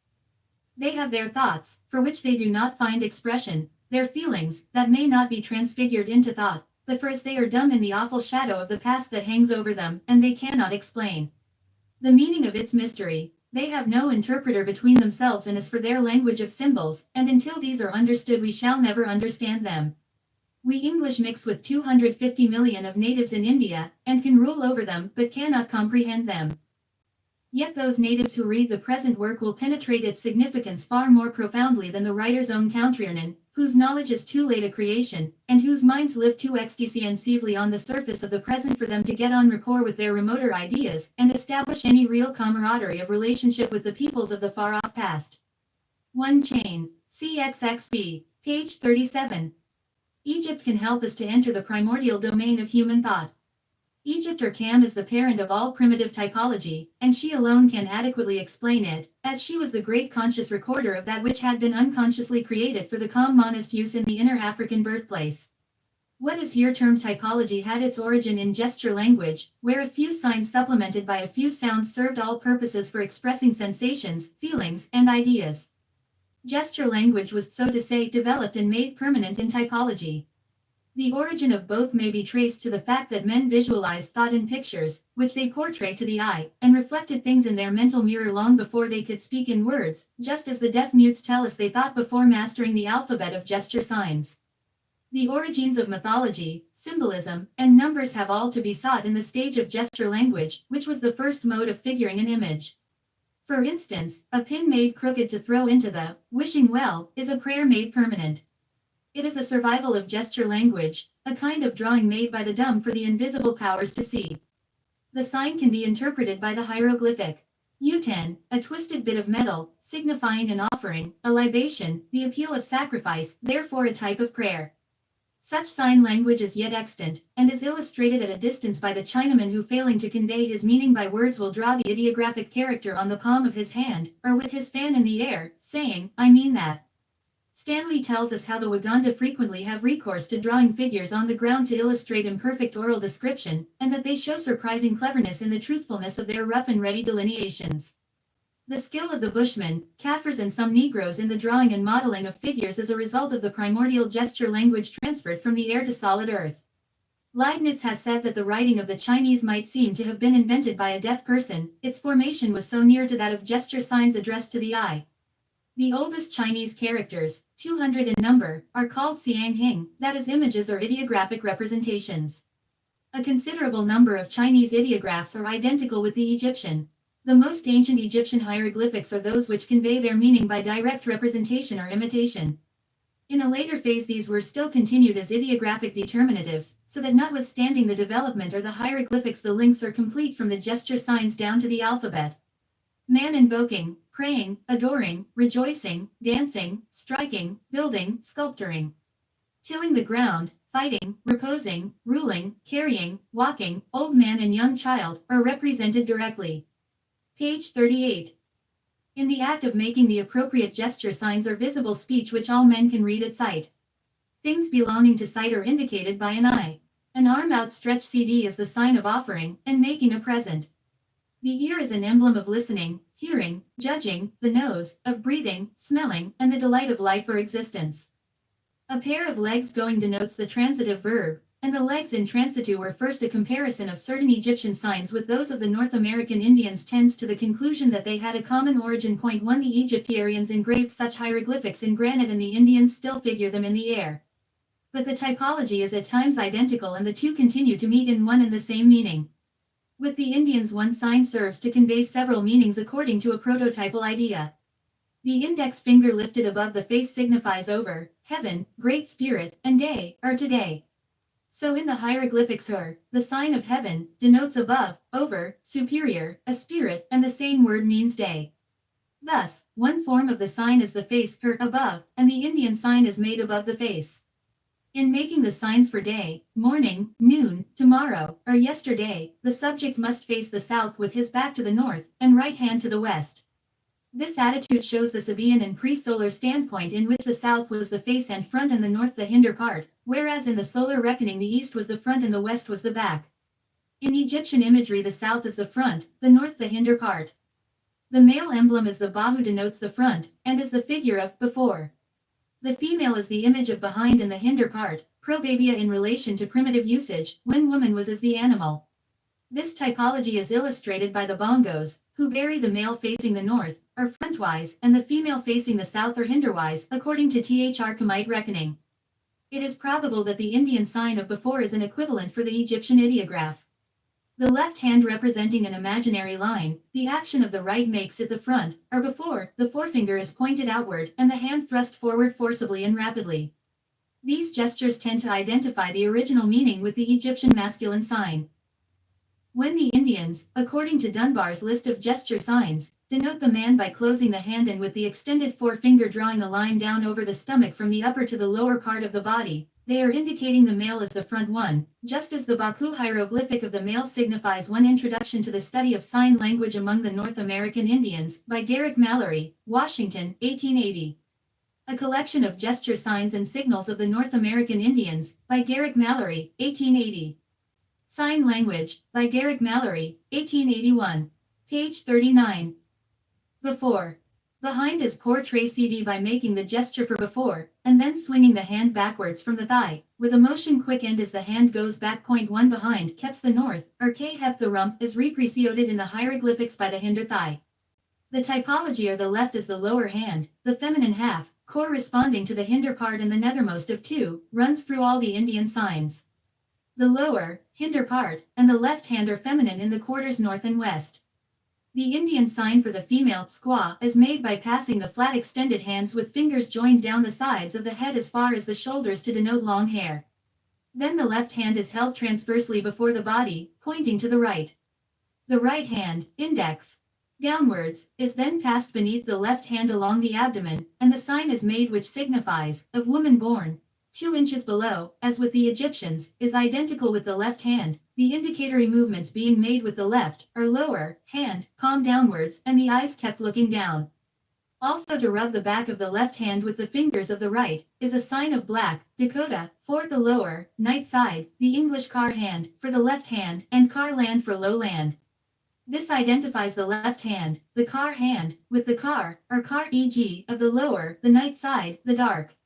In gathering the Salago herb, Pliny says, the Druids plucked it with the right hand wrapped in a tunic, the lift being uncovered, as though they were stealing it. Point 3 This is the pictograph of stealing according to the Indian sign gesturish. In these, the left hand and night, or the dark side, being identical as the underhand. The action of stealing is portrayed by holding the left forearm a little in front of, and across the body for cover and concealment. Then the seizure is suddenly made with the right hand, which feels furtively, grasps, and withdraws, the act being performed under the security of darkness or night, typified by the left hand. Stealing is yet described as underhand work. The left hand plays the same part in the mimeograph of fruitless. It is brought forward, the left index punches the right palm, and is then swept backwards and downwards by the left side. This sign of negation and deficiency is employed by the Hottentots, who describe a stingy chief as being gay or greatly left-handed, with the click, being identical with the English car for the left hand, the Egyptian car for underneath. Some antique statues have been lately found by M. de Sarzel in the mounds of Telu, belonging to an art and civilization which preceded those of Babylonia and Assyria. They have all one attitude, the arms being crossed on the breast with the left hand clasping the right. 1 Mallory, Collection, p. 35 Ojibwe 4. 2 Mallory, p. 57. 3 Book of Beginnings, Volume I, p. 88. Quoting Pliny, Hist. Nat. Lib. S. 62-3, page 40. This is a gesture sign to be read at sight. The left hand being the lower and inferior, this is the attitude of humility or an act of worship. Whether the object be human or divine must be determined by the surroundings, but the gesture sign belongs to gesture language and tells its story according to one system wherever found. The significance of giving the right hand of fellowship, and in making a covenant, or of being seated on the right hand still depends on the origin in gesture language, the right being the superior hand. The symbolism of the left hand is also applied by the Indians to the representation of death, in which it is held flat over the face with the back outwards, when the right hand similarly held is passed below the other, gently touching it. Read point 1 This sign likewise denotes the passage under, death itself being described as going under. In the representation of dying, the left hand is held as in the sign for dead and the right is passed under it with a slow, gentle, interrupted movement. The signs for death point to drowning as the typical end and mode of going under. One illustration is by reversal of the hand, which reads, upset, keeled over. Water is the most primary and permanent of types, one of the two truths of Egypt, the natural opposite or antithesis of breath. The Egyptian ideograph of negation, no, not, without, deprived of, is a wave of water, and the Indian representations of death include a downward movement of the hand outstretched with the palm upward. The hand is lowered gradually with a wave-like motion. In another sign the palm of the hand is placed at a short distance from the side of the head, and then withdrawn gently in an oblique downward direction. At the same time the upper part of the body bends, leans, and the sinking motion is thus imj taught twice over. The word, K-Nibu, is pronounced slowly. Colonel Mallory points out that in Ojibwe the word Nibo means he dies, he sleeps, the original significance being he leans. From Anabea, it is leaning, too, but the leaning, keeling over, and sinking, all indicate death by water, and in the chief Indian languages, Nibo, for he dies, is the type name for water, as Nipi, Ojibwe. Nepi, Nistano, Nip, Massachusetts. Nebi, Potawatomi, Nippy, Scaffy, Nip, Narragansets, Nippish, Ottawa, Nippy, Shashatapoosh, Nape, Miami, Nippy, Old Algonquin, Nobby, Abenaki. Death by drowning was a form of sinking and going under that was obvious to the earliest perception, and this negation of life by means of water is figured in the hieroglyphic sign of negation. It has been said that there is no negative in nature 3 but the men 1 Mallory, p. 86. 2 collection, p. 83. 3 negation. Now we come upon a feature which is inconsiderable in its bulk. But yet one which covers with its influence half the realm of language. This is the apparatus of negation. Where in the outer world is there such a thing as a negative? Where is the natural phenomenon that would suggest to the human? Page 41. Who made water the sign for no, n, or none had observed that it was the negation of breath, and the hieroglyphics show the type of negation in running water. Also the word sket, e.g., which means to slay, signifies to capsize. Chem, e.g., is a form of no, not, and the word likewise means dead. With this waving and sinking of the hand to indicate death we may connect, and possibly interpret, the Indian signs of no, the emphatic negative. One of these is made by moving the hand in front of the face, another by oscillating the index finger before the face from right to left. This latter sign, made by the Paiutes, is said by Canon de Jorio to be in use also among the Neapolitans and in many parts of southern Europe. Oscillation shows negation whether made with the head or the hand. This sign is extant among the Japanese. The shake of the head is another mode of negation corresponding to the wave in the waving motion. Also the natives near Torres Straits have a gesture of negation in which they hold up the right hand and shake it by turning it half round and back again 2 or 3 times, one which corresponds to our shake of the head is a sign of no. The essential feature is the waving or wave, which imitates the wave of water that constitutes the hieroglyphic no, emphatic negation, none. A Chinese character signifying law is composed of water, and to go, y is unknown, but, as water denotes the negative, the 2 signs read, no go, or, thou shalt not, which was the earliest formula of law. Darwin, on the expression of the emotions, 2 remarks that, the waving of the hand from right to left, which is used as a negative by some savages, may have been invented in imitation of shaking the head, but whether the opposite movement of waving the hand in a straight line from the face which is used in affirmation has arisen through antithesis or in some quite distinct manner, is doubtful. The left hand in the Hemmitt typology is the negative, feminine, nether, underhand, the emphatic negative being expressed by both hands held low down, whilst the straight is the right and thus the right hand waved in a straight line has the value of yes. Straight is synonymous with true or right and true, that is with ma, which also means, come, you may, and is therefore an affirmative. So the Dakota signs of yes and truth are identical. Possibly this sign of ma or mai, for, come, you may, can be read at root by, ma'awi, e.g., which signifies, in the power of. More fully, you may come, I am in your power, truly, or empty-handed, in the palm of my hand. Mind the idea of negation. There is no negative in nature. Earl, Philology of the English Tongue, pp. 421 to 425. 1 Jukes, Letters and Circa, p. 2 Chains, I. Page 42.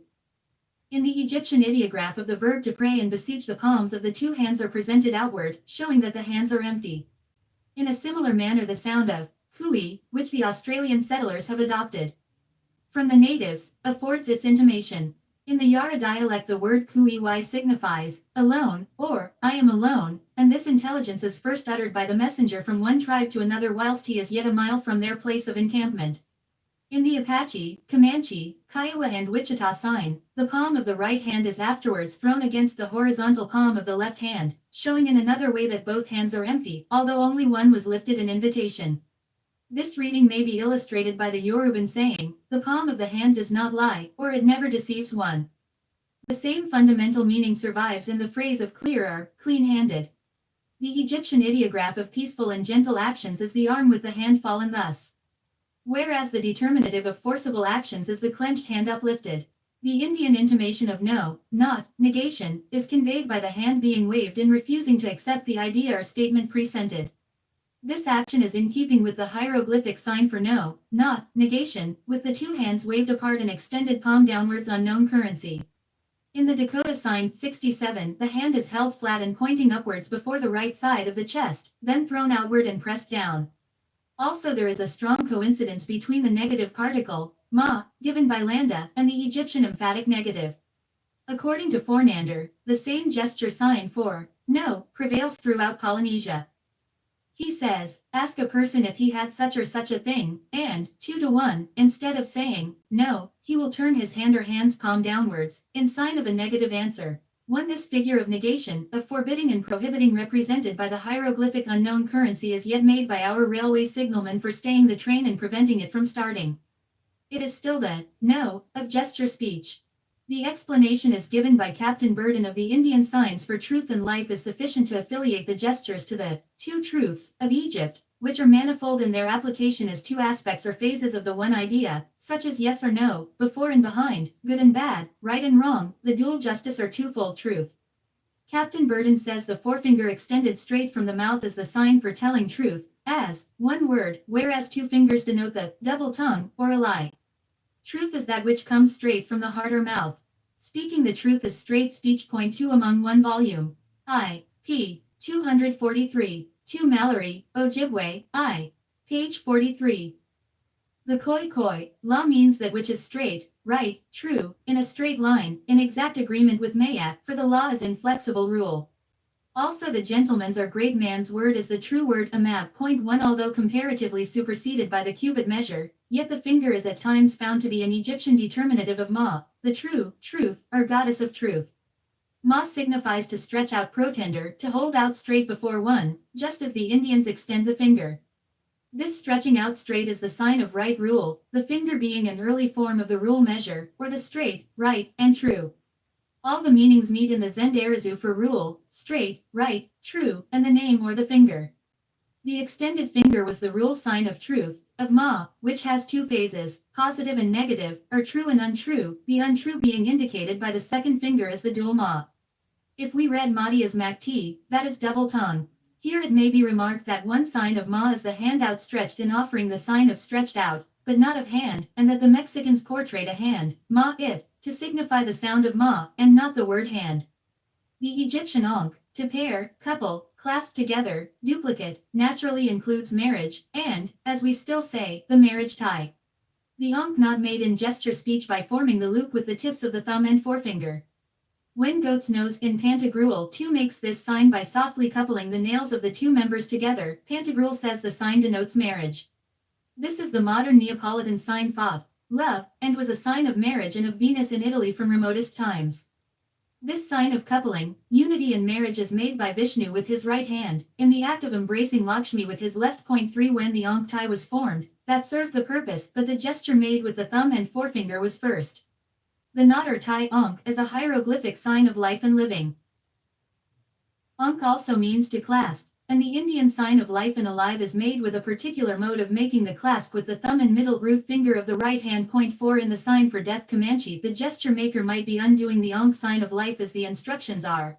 Bring the left hand to the left breast, hand half clenched, then bring the right hand to the left with the thumb and forefinger in such a position as if you were going to take a bit of string from the forefinger of the left hand, and pull the right hand as if you were stretching out a string. 5 This reads, soul going to happy hunting grounds, and as before said looks one Han, Suni Gom, p. 18. 2 Rabelais, Book E. Chap. XX. 3 Moore's Hindu Pantheon, Plate E.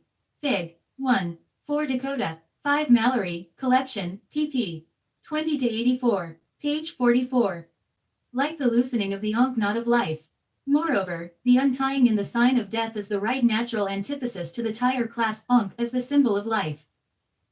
The death sign described by Host is made by placing the left forefinger and thumb against the heart, act as if taking a hair from the thumb and forefinger of the left hand with the thumb and forefinger of the right and slowly casting it from you, only letting the left hand remain at the heart and let the index finger of the right hand point outward toward the horizon. 1 Here also we have the sign of the knot or cord which formed the ankh symbol of life, and the pantomime of loosing it, that loosing of the silver lbjeg. Kabu the cord described by the Hebrew writer, which also probably applies to the new symbol of life. The mode of describing the meaning destroyed, all gone, no more, is by an action of the palms. These are rubbed together, signifying rubbed out. The hands are held horizontally and the palms are rubbed together 2 or 3 times circularly. The right hand is then carried off from the left in a short horizontal curve. They are rubbed out. This is an express signification of tear, e.g. for killing, running through, transfixing, obliterating, literally to wipe and rub out.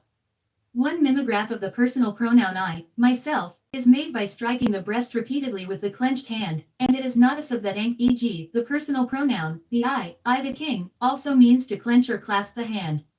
Others touch the top of the nose with the index finger, or lay it along the ridge with the top resting between the eyes. So in Egypt, the pronounced an oath by the sovereign lord, the pharaoh, striking his nose and his ears with both hands upon a rod. 2. In some languages the man, the eye, and the nose have one name. The personal pronoun I is, Niva in Illinois. Null, Ostiac. Nyr, Zeranian. Near in the Old Algonquin. Null, Vogel, Onari, Gusk Carib. Nil, Mimak. Nyr, Voshiak. Naren, Tienas. Null, Echemin. Nyr, Permian. Nair, Mos African. Nella, Shawnee. In Egyptian Nya is the man, Nra the neb of the vulture. In Tisharemis Ner is the nose. In Latin Nair is a nose, also the nostrils of a hawk. Here the three types of man, the personal pronoun, and the nose meet under one word, and are in keeping with the Indian sign of I. The Arapahoes make a gesture sign, which denotes their NAMC, by taking the nose between the thumb and forefinger. Point 3. And as in other Indian gesture signs, the nose is the ideograph of the personal pronoun I, and as the nose is an equivalent for onk, e.g. I am. 1 Mallory, Introduction, p. 21. 2 Spoliation of Tombs, p. 5-7, Records, Volume. She, p. 3 Mallory, Collection, p. 154, page 45. The king, these according to the typology are claiming a supremacy among men. If interpreted by the nar or nose of the vulture, they would be the sure hunters, the far-sighted, the victorious. The Todos of the Nilgi hairy hills have a mode of salutation, supposed to be one of respect, in which they raise the open right hand to the brow and rest the thumb on the nose. The hieroglyphic nose when human signifies pleasure and delight, glad to smell you as it were. The nose as the anchor personal pronoun I is equivalent to the Eskimo Inuk, a type name for man. In one of the dialects Kuskutch-Uik, Nik is the name for the nose, which is Kanaga in Kadiak. Inuak in Eskimo is life and to live. In the Maya we have Inich, Winik, in Javanese Wang. The Elroqua on Ho, to live, is a modified form of the same archetypal word, and probably the Wang or spirit of Inner Africa is the Unku, e.g., a spirit. The spirit was primarily the breath, hence the connection with the nose as an organ of breathing, and the type of the eye, the Ankh, who in Egypt had become the king, the living one. The nasal sound nug of the Cherokee language is the Inner African Nge, the most common form of the personal pronoun, I, in Africa or the rest of the world. This represents the nose, and the personal pronoun, I, the Ankh itself in the domain of sounds. The Ronith, I, nose, and ear are all forms of the Ankh type of life and living, the being, the one who is, the I am, the I see, or I hear, I breathe, I smell out, I perceive, with the pa, articular organ for ideographic determinator. Hence the mouth, eye, nose, and ear became natural hieroglyphics of the I in person, sufficient to distinguish 4 different ideas or persons and to furnish 4 totemic signs. The Chinese have 5 officials of the human body, the mouth, nose, ear, eye, and eyebrow. The strong eyebrow is a preserver of long life, and in the Egyptian hieroglyphics the Anu, eyebrow, is a modified Enku or emblem of life, the natural being primary. The teeth are touched by the Indians to indicate the meaning of white, and in Egyptian the tooth is hu, which is also the NAMC for white as hut. Black is signified by touching the hair, and in Egyptian black and hair are synonymous, they have one name as Cam. Another sign for black is made by pointing to the sun and executing the sign for no sun or sun setting being equal to black. So the Chinese ideograph of the set TNG sun, which is similar to the Akkadian and like it has the value of MI sunset, night, black, is one with the Egyptian or MMI for the west, the place of sunset. The mode of indicating a period, applied to the end of a lifetime, as in the address of Kin Che S1 is by the gesture sign of cut off. Ever, always, or eternal is never cut off. This ideograph belongs to the oldest representation of time in heaven. In the 1 Mallory, page 46. Planisphere of Dendera 1. The goddess of the 7 stars and mother of time is Kor Tre CD holding a knife, the cat e.g. English cutter, in her hand. That is the sign of time cut off, separated, distinguished. 1 revolution of the bear was 1 year cut off, the annual quota cut off, quotanus. A long time is expressed by placing the thumbs and forefingers as if a thread were held between the thumb and forefinger of each hand. The hands first touching each other are then slowly drawn apart as if stretching a piece of gum elastic. Colonel Mallory compares this act with the Greek day, northwest, to stretch. Point 2 in Egyptian 10, denotes time, measure, to stretch and to reckon. 10 is to extend, lengthen out, tens is a stretcher. 10 is to complete, fill up, determine, and the variant our time has the same meaning. A tent is a length of time, a fortnight, tent is a total. The Egyptian gesture sign for tear to interrogate, ask, inquire, question, English tell me, is made with both hands scooped upwards exactly as the one hand is employed in making the common Indian sign for tell me. 3. This gesture is used by the natives of Australia and is common with all orators as a mode of inquiry. Another link may be established between teru for time and teru to draw. The sign gesture thought drawing was first, but teru, e.g., to draw, had become pictorial, applied to color in painting. Teru to draw is also a measure of land, or of time. The gesture is a measure of time, indicated by the drawing out. Hor Apollo observes, when we would denote the loins or constitution of a man we depict the backbone, for some hold that the seed proceeds from thence. For Mr. Long says, if an Indian wishes to tell you that an individual present is his offspring, he points to the person, and then with the finger still extended, points it forward from his loins in a line curving downward, then slightly upward. 5. Captain Burden tells us, a son or daughter is expressed by making with the hand a movement denoting issue from the loins. Offspring, read literally, is, out of the loins. The signs for male and female, boy and girl, are made by direct imitation, the forefinger taking the place of the Egyptial ideograph. To depict the female, the two outstretched thumbs and forefingers are joined, and placed in position to form the ovoid figure represented by the hieroglyphic Ru.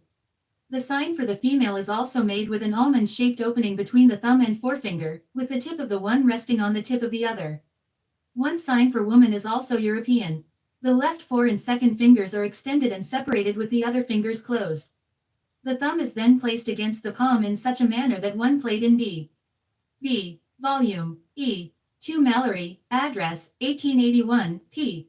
26. 3 Mallory, sign language, Fig. 71. 4 Book E.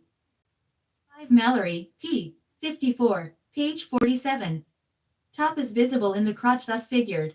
This represents a likeness to the form et staturigo veneris in the pudendum mulibrae. Point 1. It is common among the English peasantry, and constituting a most deadly sign of insult with the Latin races, who give the fico, or fig, in a similar manner.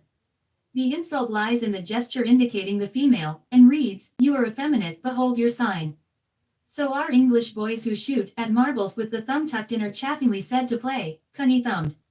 A form of this feminine mimeograph is given by Colonel Mallory under the heading of challenge, Florentine sign. A fist clenched with the thumb thrust out under the forefinger. The thumb thrust out is a sign of mockery and contempt with various African races. One of the OG proverbs says, if you go to the Sabbat or customs, making the sign with the thumb i.e. thrusting out the thumb, you will be answered with blows. One mimeograph for woman is made by imitating the act IQN of combing the long hair. Point 2. This sign has the same value as the comb found on the tomb of the Lars, in the Akkadian pictograph, or on the Scottish stones along with the mirror, both being feminine, both symbols of reproduction by the pubescent female. The comb is a female sign in the hieroglyphics, and is equivalent to the sign of combing.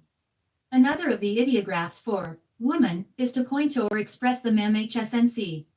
This is the same as the sign of the two breasts in hieroglyphics, the determinative of Mina, the wet nurse, and Mina, to suckle. Mina Menkat had become a goddess in Egypt, and her vases had taken the plaque of the Mame, but the living type is still retained in the Indian sign. The primary natural signs remain for use where vases, breast-shaped or womb-shaped, are no longer manufactured. The vase of Mina was both Mame-shaped and womb-shaped, and in the gesture sign for the female, as rendered by Matthews, the arms were flexed and the hands held fist-like at either side in the position of the female mammary glands, then swept semicircularly downwards. The sign reads, one with prominent Mame who can bring forth young, and who thus represented the blessings of the Hebrew Shaddai.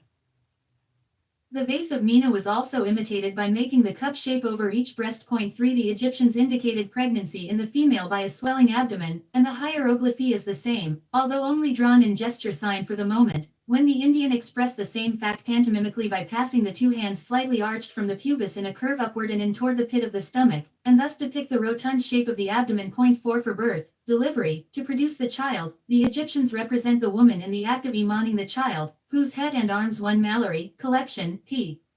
289, 2 Mallory, p. 288, 3 Mallory, pp. 287, 4 Malley, collection, page 48, are visible. The Indians enact the process of parturition, and imitate the pubic arch and the curve of Caris with the two hands, which is followed by the head of the child during birth. This sign is used generically. Point 1. With additions, it means mother, father, grandparent. The Egyptian sign reads Pa for the Buman species, Pa, the race, men, Papa, to produce and be delivered. To denote the babe, or nursling, the back of the right hand is laid crosswise in the palm of the left, on the left side of the breast, and the movement up and down is then made as though holding and dandling an infant. Dakota 1. So in the hieroglyphics, Ren, to dandle, and Ren, the nursling, are identical, and the babe is shown in the arms of the nurse, who is dandling it up and down, and who is named the dandler as Renud. The child, or suckling, is portra read by the thumb and fingers being brought to the mouth, or by the finger placed in the mouth. This is the Egyptian hieroglyphic for the child. The primary idea was probably in reference to the suckling child. Still, the infant and infants are inseparably connected, and the Greeks were not so wrong as some Egyptologists have supposed in making the child Harpikart, the god of silencer or the silent god. The child and silence have the same name in Egyptian. Point 2. Kart, the child, also means silence. It is always perilous to limit an ideograph to one meaning. The chief sign for astonishment, surprise, and wonder is made by placing the right hand before the mouth, which is supposed to be open. This gesture is generic in the hieroglyphics, where it is used for expressing various emotions. It likewise signifies to speak, whisper, meditate, and to kiss, as in Job's description of idolatry or adulation conveyed by kissing the hand. It also has the meaning of thinking and meditating and would therefore apply to being lost in astonishment or speechless. It serves as the determinative of dumb, mouthies. Hiding the mouth, with many Asiatic races, is equivalent to being mouthless, i.e., dumb. The Negroes on the west coast of Africa clap their hands to their mouths when surprised, saying, at the same time, my mouth cleaves to me. 3. That is, I am speechless, dumb with amazement. In spite of all assumptions to the contrary, this gesture is a sign of the child as the speechless one, the dumb Horus, or silent Cart, who is the opposite of the true voice. The sign has really to be read by childhood being the type of speechlessness. The gesture says, I am voiceless, a child again, a ninny who has nothing to say. The Australians, the North American Indians, and the Africans all make this gesture sign of wonder. Darwin remarks that it has been observed among so many races of men it must have some natural origin. Point 4. We may add that there must also have been consonants. The Mimeograph 1 Mallory, collection, p. 42, 2C Dictionary, Birch, p. 421, 3 Winwood Reed, 4 Emotions, ch. She, page 49. For silence and the child, are both expressed by the one-word cart, e.g. Mrs. Barber says the Kaffirs and Fingos express astonishment by a serious look and by placing the right hand upon the mouth, uttering the word, mawo, one which is the Josa exclamation for wonderful. Prodigious. The word also signifies, alas. The fuller form of the expression in grief is, main mawo, or, alas. My mother. In this the mother is added to the type of the child. So in Egyptian the mam, mum or mu is the mother, and mahui denotes wonder, to be full of astonishment, like the vulgar English, oh moi. The word, adore, really means, with hand to mouth. For the sign of companion, as the husband, or to accompany, the forefinger of each hand ts extended pointing straight to the front and joined, all other fingers of both hands being closed and the hands held horizontal, with the backs upwards, signifying, inseparable, united, equal. A similar sign is made by the native Australians when they offer the woman to a visitor as a rite of hospitality, the fingers of both hands being closely interlocked. In the hieroglyphics tika, to join, adhere, mix, and multiply with the sign of the cross X is equivalent to the 2 or the 10 digits, or to the two hands being interlaced to signify conjunction. To denote a basket, or wicker work. The separated fingers of both hands are interlaced in front of the body. Point 3 So tecker, e.g., the digit, is the type of tika, to join, cross, cleave, twist, intertwine, as do the fingers or the widdies in making baskets. The sign of counting, and of enumension in general, is made by stretching out the 10 digits. Also many, much, quantity, multiplicity, are expressed by stretching out the fingers and clutching at the air several times. This action, says Cole, is often confounded with that for counting. The native Australians likewise denote many, multitude, large numbers, by holding up the hand, spreading out the fingers and shutting and opening them rapidly. Now the first and most universal reckoning was digital, and the name of the digits and the number 10 of many languages is tek, or tek e.g. Tek is a title of the reckoner, who was both Teki, the goddess, and Tot. Teker is the Egyptian digit, a finger. The sign of Tek is the cross X, the Roman figure of 10, or decem, and this is the hieroglyphic symbol of multiplication. One sign of all is made by moving both hands horizontally, palm downwards, in a large circle, 2 feet in front of the face. Point 4 The Egyptian all, as Neb and Temt, is a total and a circle of 2 halves. Among the signs for day, one is described by Tchkimatsky, the Xi'an Indian, as ending with the palms of the hands being one quoted by Darwin. 2 Mallory. 3 Dakota, I. 4 Dakota, IV. Page 50. Outspread upward, to indicate the opening out of day. Weed also describes this gesture as consisting in both hands being pieced apart, some distance from the breast, with the palms upward. This sign for day, or this morning, is an Egyptian gesture. It is made with lifted hands, and the palms outspread upwards, signifying, all open, everything is open. The reverse of the sign for night or, everything is closed. This is the hieroglyphic for Tuau, or Seb, which has the meaning of the opening day, morning, morrow, and also to worship. So certainly is the sense of, opening out, conveyed by the words Seb and Tuau, for the dawn of day, that they also denote the gateway of the light, the gate or gate opener being a star. One sign of the night is made by the 2 hands crossed horizontally. Point 1 The cross is a well-known Indian sign of night and darkness. This is connected with the crossing of the sun by night, who is represented as the black god. It was the custom in Egypt to reckon the year by the inundation. The month of Mesor is named from the new birth of the waters. In like manner, one of the Indian signs for rain or snow is the ideographic sign for a year. Point 2 The year as a rain marks the same mode of computation as that of the Unyamwesi and the Hottentots, who reckon time by the rainy seasons, as the Egyptians did by the inundations. The hand and language have one name in Egyptian, as Tut. Also the tongue and hand are the 2 Egyptian hieroglyphics of speech. The sign language of the Indians is known as hand conversation. Burton says the open hand is extended from the mouth. Various other gestures of hand and mouth likewise denote speech. The Egyptian sign of Ka, to beckon, call, and say, with the uplifted hands, agrees with the Odo sign for an interview, approach, I will open myself to you, I will speak to you. One Egyptian determinative for tet, speech, address, to tell, shows both hands held up and waving level with the mouth. Point 3 Both hands are used for conversation in the Arikara and Hadassah gesture signs. An Egyptian tradition, recorded in Plutarch, tells us that until the god Tot taught men speech they used mere cries like other animals, and it is true that Tot, the lunar logos, is later than the god Shu, or Kafi, and the Typhonian genitrix Kefa. The calf ape was a type of hand conversation and gesture language.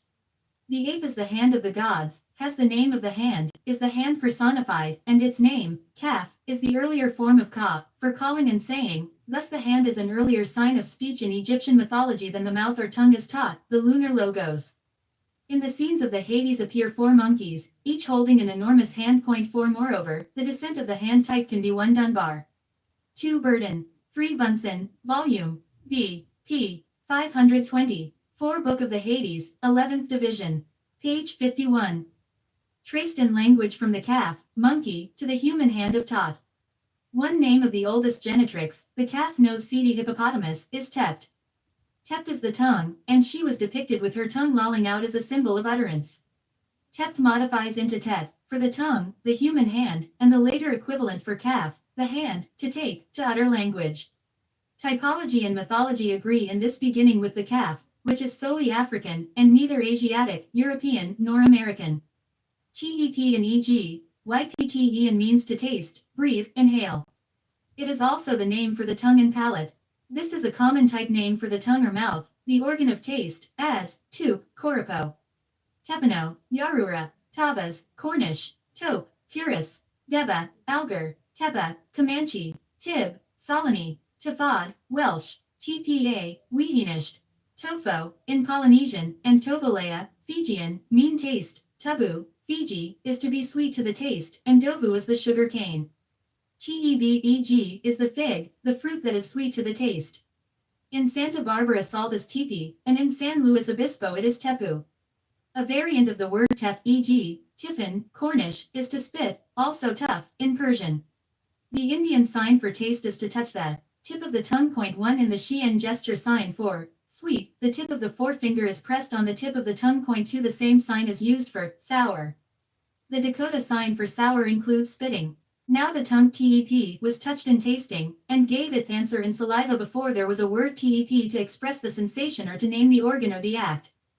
Colonel Mallory says, a lesson was learned by the writer as to the abbreviation of signs and the possibility of discovering the original meaning of those most obscure from the attempts of a Xi'an to convey the idea of old man. He held his right hand forward bent at elbow, with fingers and thumb closed sidewise.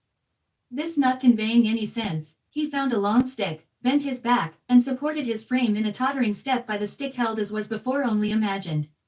There, at once, was decrepit age, dependent on a staff. 3 The bent old man leaning on a long staff is likewise the Egyptian sign of age, elders, the old man. In this description we see a mode of reducing the earliest direct ideograph to a secondary representation, or kind of hieroglyphic shorthand corresponding to the reduction of the Egyptian ideographic signs in the demotic phase on the way to their becoming ayat or signs.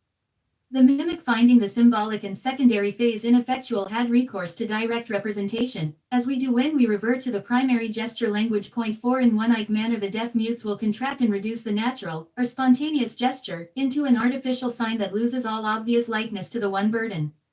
2 Mallory, p. 259, 3 IB, 244, 4 IB, Introd. Page 52. Natural 1, but is understood by them, and serves the purpose of expression. Point 1 Gesture language was, and still is, continued in religious rites and ceremonies. In holding up the holy water, the Parsi ritual prescribes that at certain words it is to be lifted level with the heart of the officiating priest, and at others it is to be held level with the arm of the priest, so that the warriors fighting for their country may be fuller of breath, and the husbandman stronger of arm in tillage and cultivation of the world. Point 2 The principle is the same if the action is not so primitive as that of the Hottentots, who, when out on the war path, will take the heart of a crow and calcine it to dust. This is then rammed into a gun and fired off with powder. As the heart is blown into air, it is held that the enemy will lose heart and fly off like timid crows. Point 3 Both had their origin in the acting drama and the signs that preceded spoken language. Our popular beliefs still talk to us or make their dumb show of meaning in gesture speech. The noose of the hangman or the suicide is not only held to be healing on account of its having taken life, it loses its efficacy if allowed to fall to the ground, and the touch of the dead hand must be applied whilst the body is still hanging. Why? Because the symbol of suspending or of being suspended was taken to suspend the disease. These primates of human expression have now to be traced on another line of thought. In the early dawn of the human consciousness, man would observe that the animals, birds, reptiles, and insects excelled him in various kinds of contrivance, modes of getting a living, and power over the elements. The fish could breathe in the water, which was fatal to him. The frog could engender and suspend on the flood a floating foothold of life, a base of being that began in the water and ended on the land. The hippopotamus could dive and disappear for an hour together. In attack or retreat, many of the animals were superior to himself. The dog made a better hunter and watchman, the cat could see and pounce on her prey in the dark, the bee, bird, and beaver beat him in building, the spider in spanning empty space, with the woven means of crossing it. The serpent managed the art of locomotion without visible members, and renewed its garment periodically by changing its skin. The monkey, with his 4 hands, excelled man, who had lost 2 of his in the process of metamorphosis and descent from the 4-fold foothold in the tree to the 2-fold standing on the earth. Animate or inanimate things were adopted of necessity for use as a means of representing his primitive thought, and these things in the later phase became sacred objects, and thus Africa and the world were filled with fetish images, which are only another kind of hieroglyphics not yet interpreted. A 1 Drive. W. R. Scott, The Deaf and Dumb, p. 12, 2nd ed., 2 Shiest La Shiest, ch. She. 3 Han, Suni Gom. Page 53. Rendering of which was brought on, almost intact, by the Egyptians. Tradition, customs, and language in many lands still preserve the ancient types, where their meaning is no longer understood. But the notion that primitive man fell straightway to worshipping these types is wholly erroneous. Greek writers, like Porphyry, mystified themselves with thinking that the Egyptian respect paid to animals arose from their belief in the transmigration of souls. This was their guess at the hieroglyphics they could not translate, and the symbolism they did not comprehend. Our remotest ancestors were not so simple as to regard the brutes as gods, or the birds as angels, or the reptiles as devils. Such a reading postulates gods, angels, and devils, which were not then extant. They observed the keen instincts, the ingenious works and ways of the creatures as something remarkable and imitable, so far as was possible, without suspecting the presence of divinities or demons in animal disguise. The Bushmen venerate or pay homage to a kind of caterpillar, to which, or in presence of which, they pray for success in hunting after game. 1 The caterpillar is the stealthy crawler. In Egyptian, Hefa, to crawl, is the name of the caterpillar and viper, or snake. It would supply a type or that crawling stealthily along the ground, which was a necessity with the early man in pursuit of his prey. And the so-called praying to the image would be equivalent to saying, may we slide along as silently and successfully as the caterpillar, only as they expressed themselves by means of things, this was their sole way of saying it. The mantis, a perfect type of the most deadly deception, is also highly honored by the Bushmen and Hottentots. The noiseless movement of the caterpillar or snake, and the deceiving appearance of the mantis, were enviable and admirable to the primitive huntsman. They are living ideographs. YCB were afterwards portrayed in Egypt as hieroglyphic determinatives of ideas. 2 The enormous fecundity of the frog was the cause of the tadpole being adopted as the ideograph of a million, and also designated the Lord of Life. The time was when people in England, who wished for offspring, would swallow frogs to ensure children. The frog was eaten not for any virtue which it could communicate, but because it was an ideograph of fecundity. So the Malays of Singapore eat the flesh of the tiger, and pay highly for it, not that they like it, but they say that the man who eats tiger, acquires the sagacity, as well as the courage, of that animal. Free Captain Burton remarked that in the heraldry of the Abeokuduns, which is tattooed into their own flesh, the lizard was an especial favorite. This on the monuments is an ideograph of multiplying. 1 Spencer, Descriptive Sociology, African Races, Table 18. 2 Champollion, Dictionnaire. 3 Keppel, Expedition to Borneo, versus I. Page 54. To be numerous, and, like the frog, was a type of fertility and reproduction, whether applied to this life or the next, or both. So in the Hervey Islands the custom of tattoo was said to be derived from their most fecund fish, whose name Teenit signifies innumerable, and whose striped pattern they copied. When the nature of symbolism is understood, such phrases as zoolatry and worship of animals will be superseded.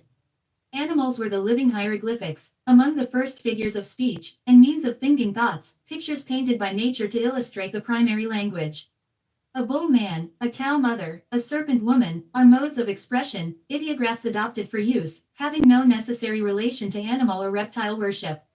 Cicero makes the apposite remark, that the Egyptians held no beasts to be sacred, except on account of some benefit which they had received from them.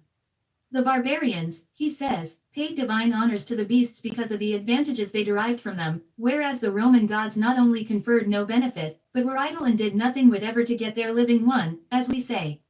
Though Ichneumon will destroy the cobra di Capello, and consequently was greatly honored as a serpent killer. Pigs, as is well known, are determined enemies of snakes. So soon as a pig sees a snake he rushes at it, and the snake immediately makes off at sight of a pig. Pigs have been employed in America to clear out districts that were infested with rattlesnakes. Even the hedgehog in England will attack and devour the viper. The sow was a type of Raret, the goddess of the great bear. The numerous mammae were one cause of the personification, but the picture of the mother devouring snakes, man's fatal and most subtle enemies, in defense of her young, would arrest early attention. In recognizing his friends AUD defenders, the early man would not overlook the hedgehog and pig. Accordingly we find the hedgehog was sacred to Pashtur Bhutto, the great mother. In the Pahlavi Vendidad too the hedgehog is termed the slayer of the thousands of the evil spirits, and in the Shyest La Shyest, it is said the high priest taught that it is when the hedgehog voids urine into an ant's nest that 1,000 ants will die.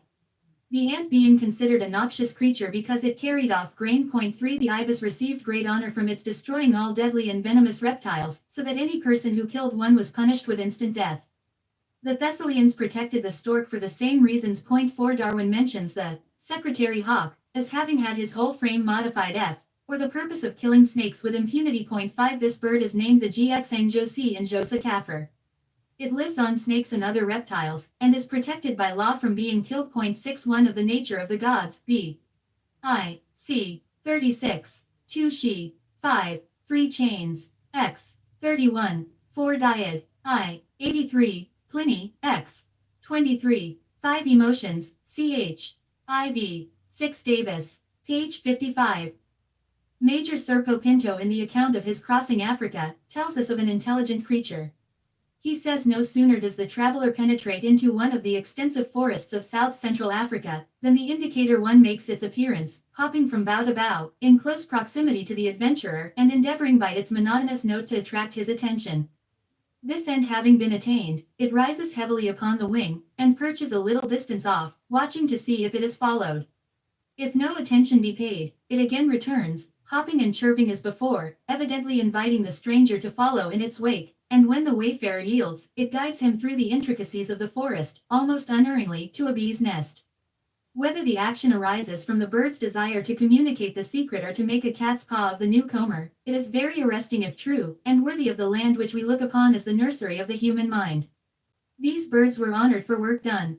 Besides which the ibis, that represented Tot, who amongst other things was the god of medicine, taught men the use of the enema, or clyster, by administering it to herself, as Plutarch relates, she being observed to be after this manner washed and purged by herself. So that those of the priests who were the strictest observers of their sacred rites, when they used water for lustration, would fetch it from some place, where the ibis had been drinking, for she will neither taste any infectious, nor come near any unwholesome water. 2 Hor Apollo says when the Egyptians symbolize a man that conceals his own defects they depict an ape making water, for when he does so he conceals his urine. 3 The cat, another curiosity of cleanliness, would also present a worthy example as a concealer of its own defects. That such animals were among the teachers of the primitive and prehistoric men, is witnessed by the way in which their portraits have been preserved in the picture gallery of the hieroglyphics. The Chinese are still in the habit of using the eye of the cat for a timepiece. No matter whether the day is cloudy or dull, they will run to the nearest cat, pull open her eyes, if closed, and at once determine the time by the contraction of the iris and size of the pupil. 4 Hor Apollo writes, the Egyptians say that the male cat changes the shape of the pupils of his eyes according to the course of the sun. In the morning, at the rising of the god, they are dilated, in the middle of the day they become round, and about sunset appear less brilliant, whence the statue of the god in the city of the sun is in the form of a cat. 5 In the ritual ch. Xbii, one of the transformations of one the Kafirs tell the same story of the Engend, or honey bird. Davis. 2 Of Isis and Osiris. 3 Hor Apollo, B. E. 67. 4 Knowledge, Feb. 17, 1882. 5 B. I. Page 56. The solar god is into a cat. As such he makes the likeness of Seb, or time, which shows the timepiece as the cat. When the dog turns round BC 4 lying down to rest, he is said, in the Isle of Wight, to be making his doke. He saw no need to do so now, as his wild ancestors had when they made their nightly bed in the long grass and liked to have it well beaten down, with a clear and ample space around for the purpose of watching, but he still continues the habit on bare boards, with no enemy to apprehend. The doke is a furrow, a hollow, a division, a small brook. It answers to the Egyptian tek, a boundary frontier, dike, cutting. It supplied the name of the district or nome as tek, variant tesh, when the nomads who came down into Egypt had made their dokes aod dikes.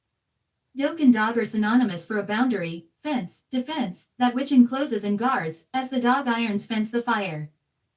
In the celestial divisions the first nome, or doke, was given to the dog, who had taught the primitive man a lesson in making his doke, and the dog as Canis Major or Canis Minor continues to make his doke, and to be the doke, tek, or dog in heaven forever. 1 The Egyptians had no tide predicting machines, but, according to Plutarch, the beetle kepper and the crocodile were the natural prognosticators of the height of the coming inundation. He affirms that in whatsoever place in the country the female crocodile lays her eggs, that may with certainty be regarded as the utmost limit to which the rise of the river Nile will reach for the year. 4. not being able to lay their eggs in the water, and being afraid to lay them far from it, they have so exact a knowledge of futurity, that, although they enjoy the benefit of the approaching stream at their laying and hatching, they still preserve their eggs dry and untouched by the water. They lay 60 eggs in all, and are just that number of days in hatching them, and the longest lived of them live as many years, that being the first measured no.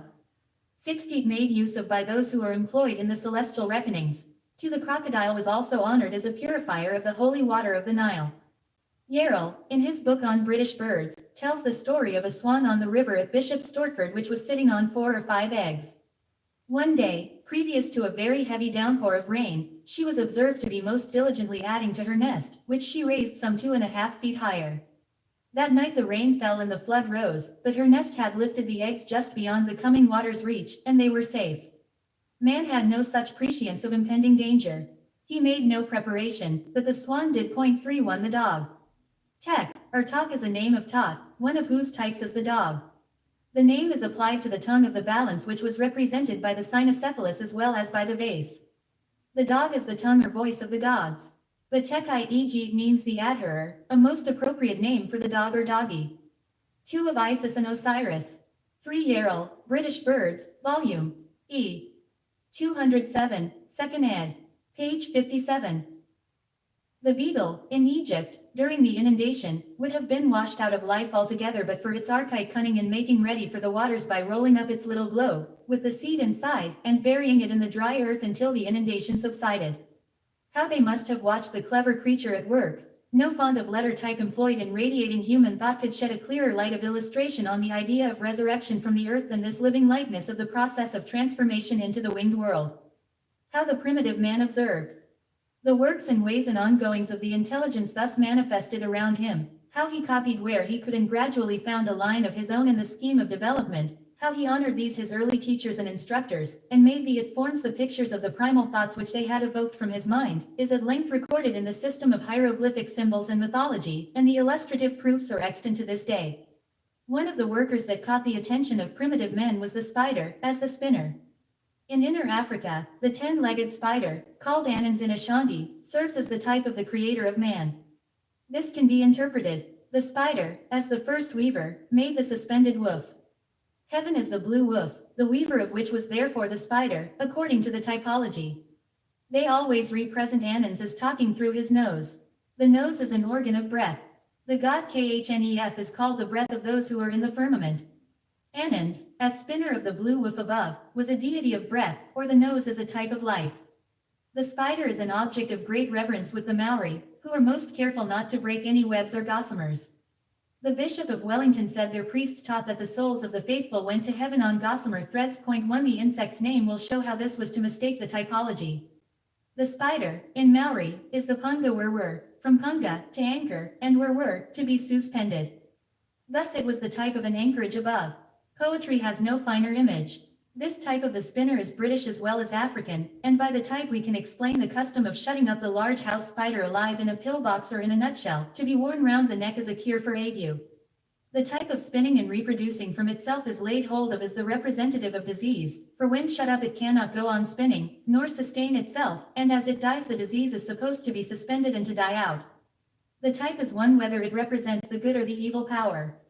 Hor Apollo has been unduly depreciated by Bunsen, Wilkinson, and Sharp for his hints respecting the symbolical and allegorical values of the hieroglyphics. They are symbols in relation to in one trans. Of Ethnol, Society, 1870. Page 58. Occult knowledge of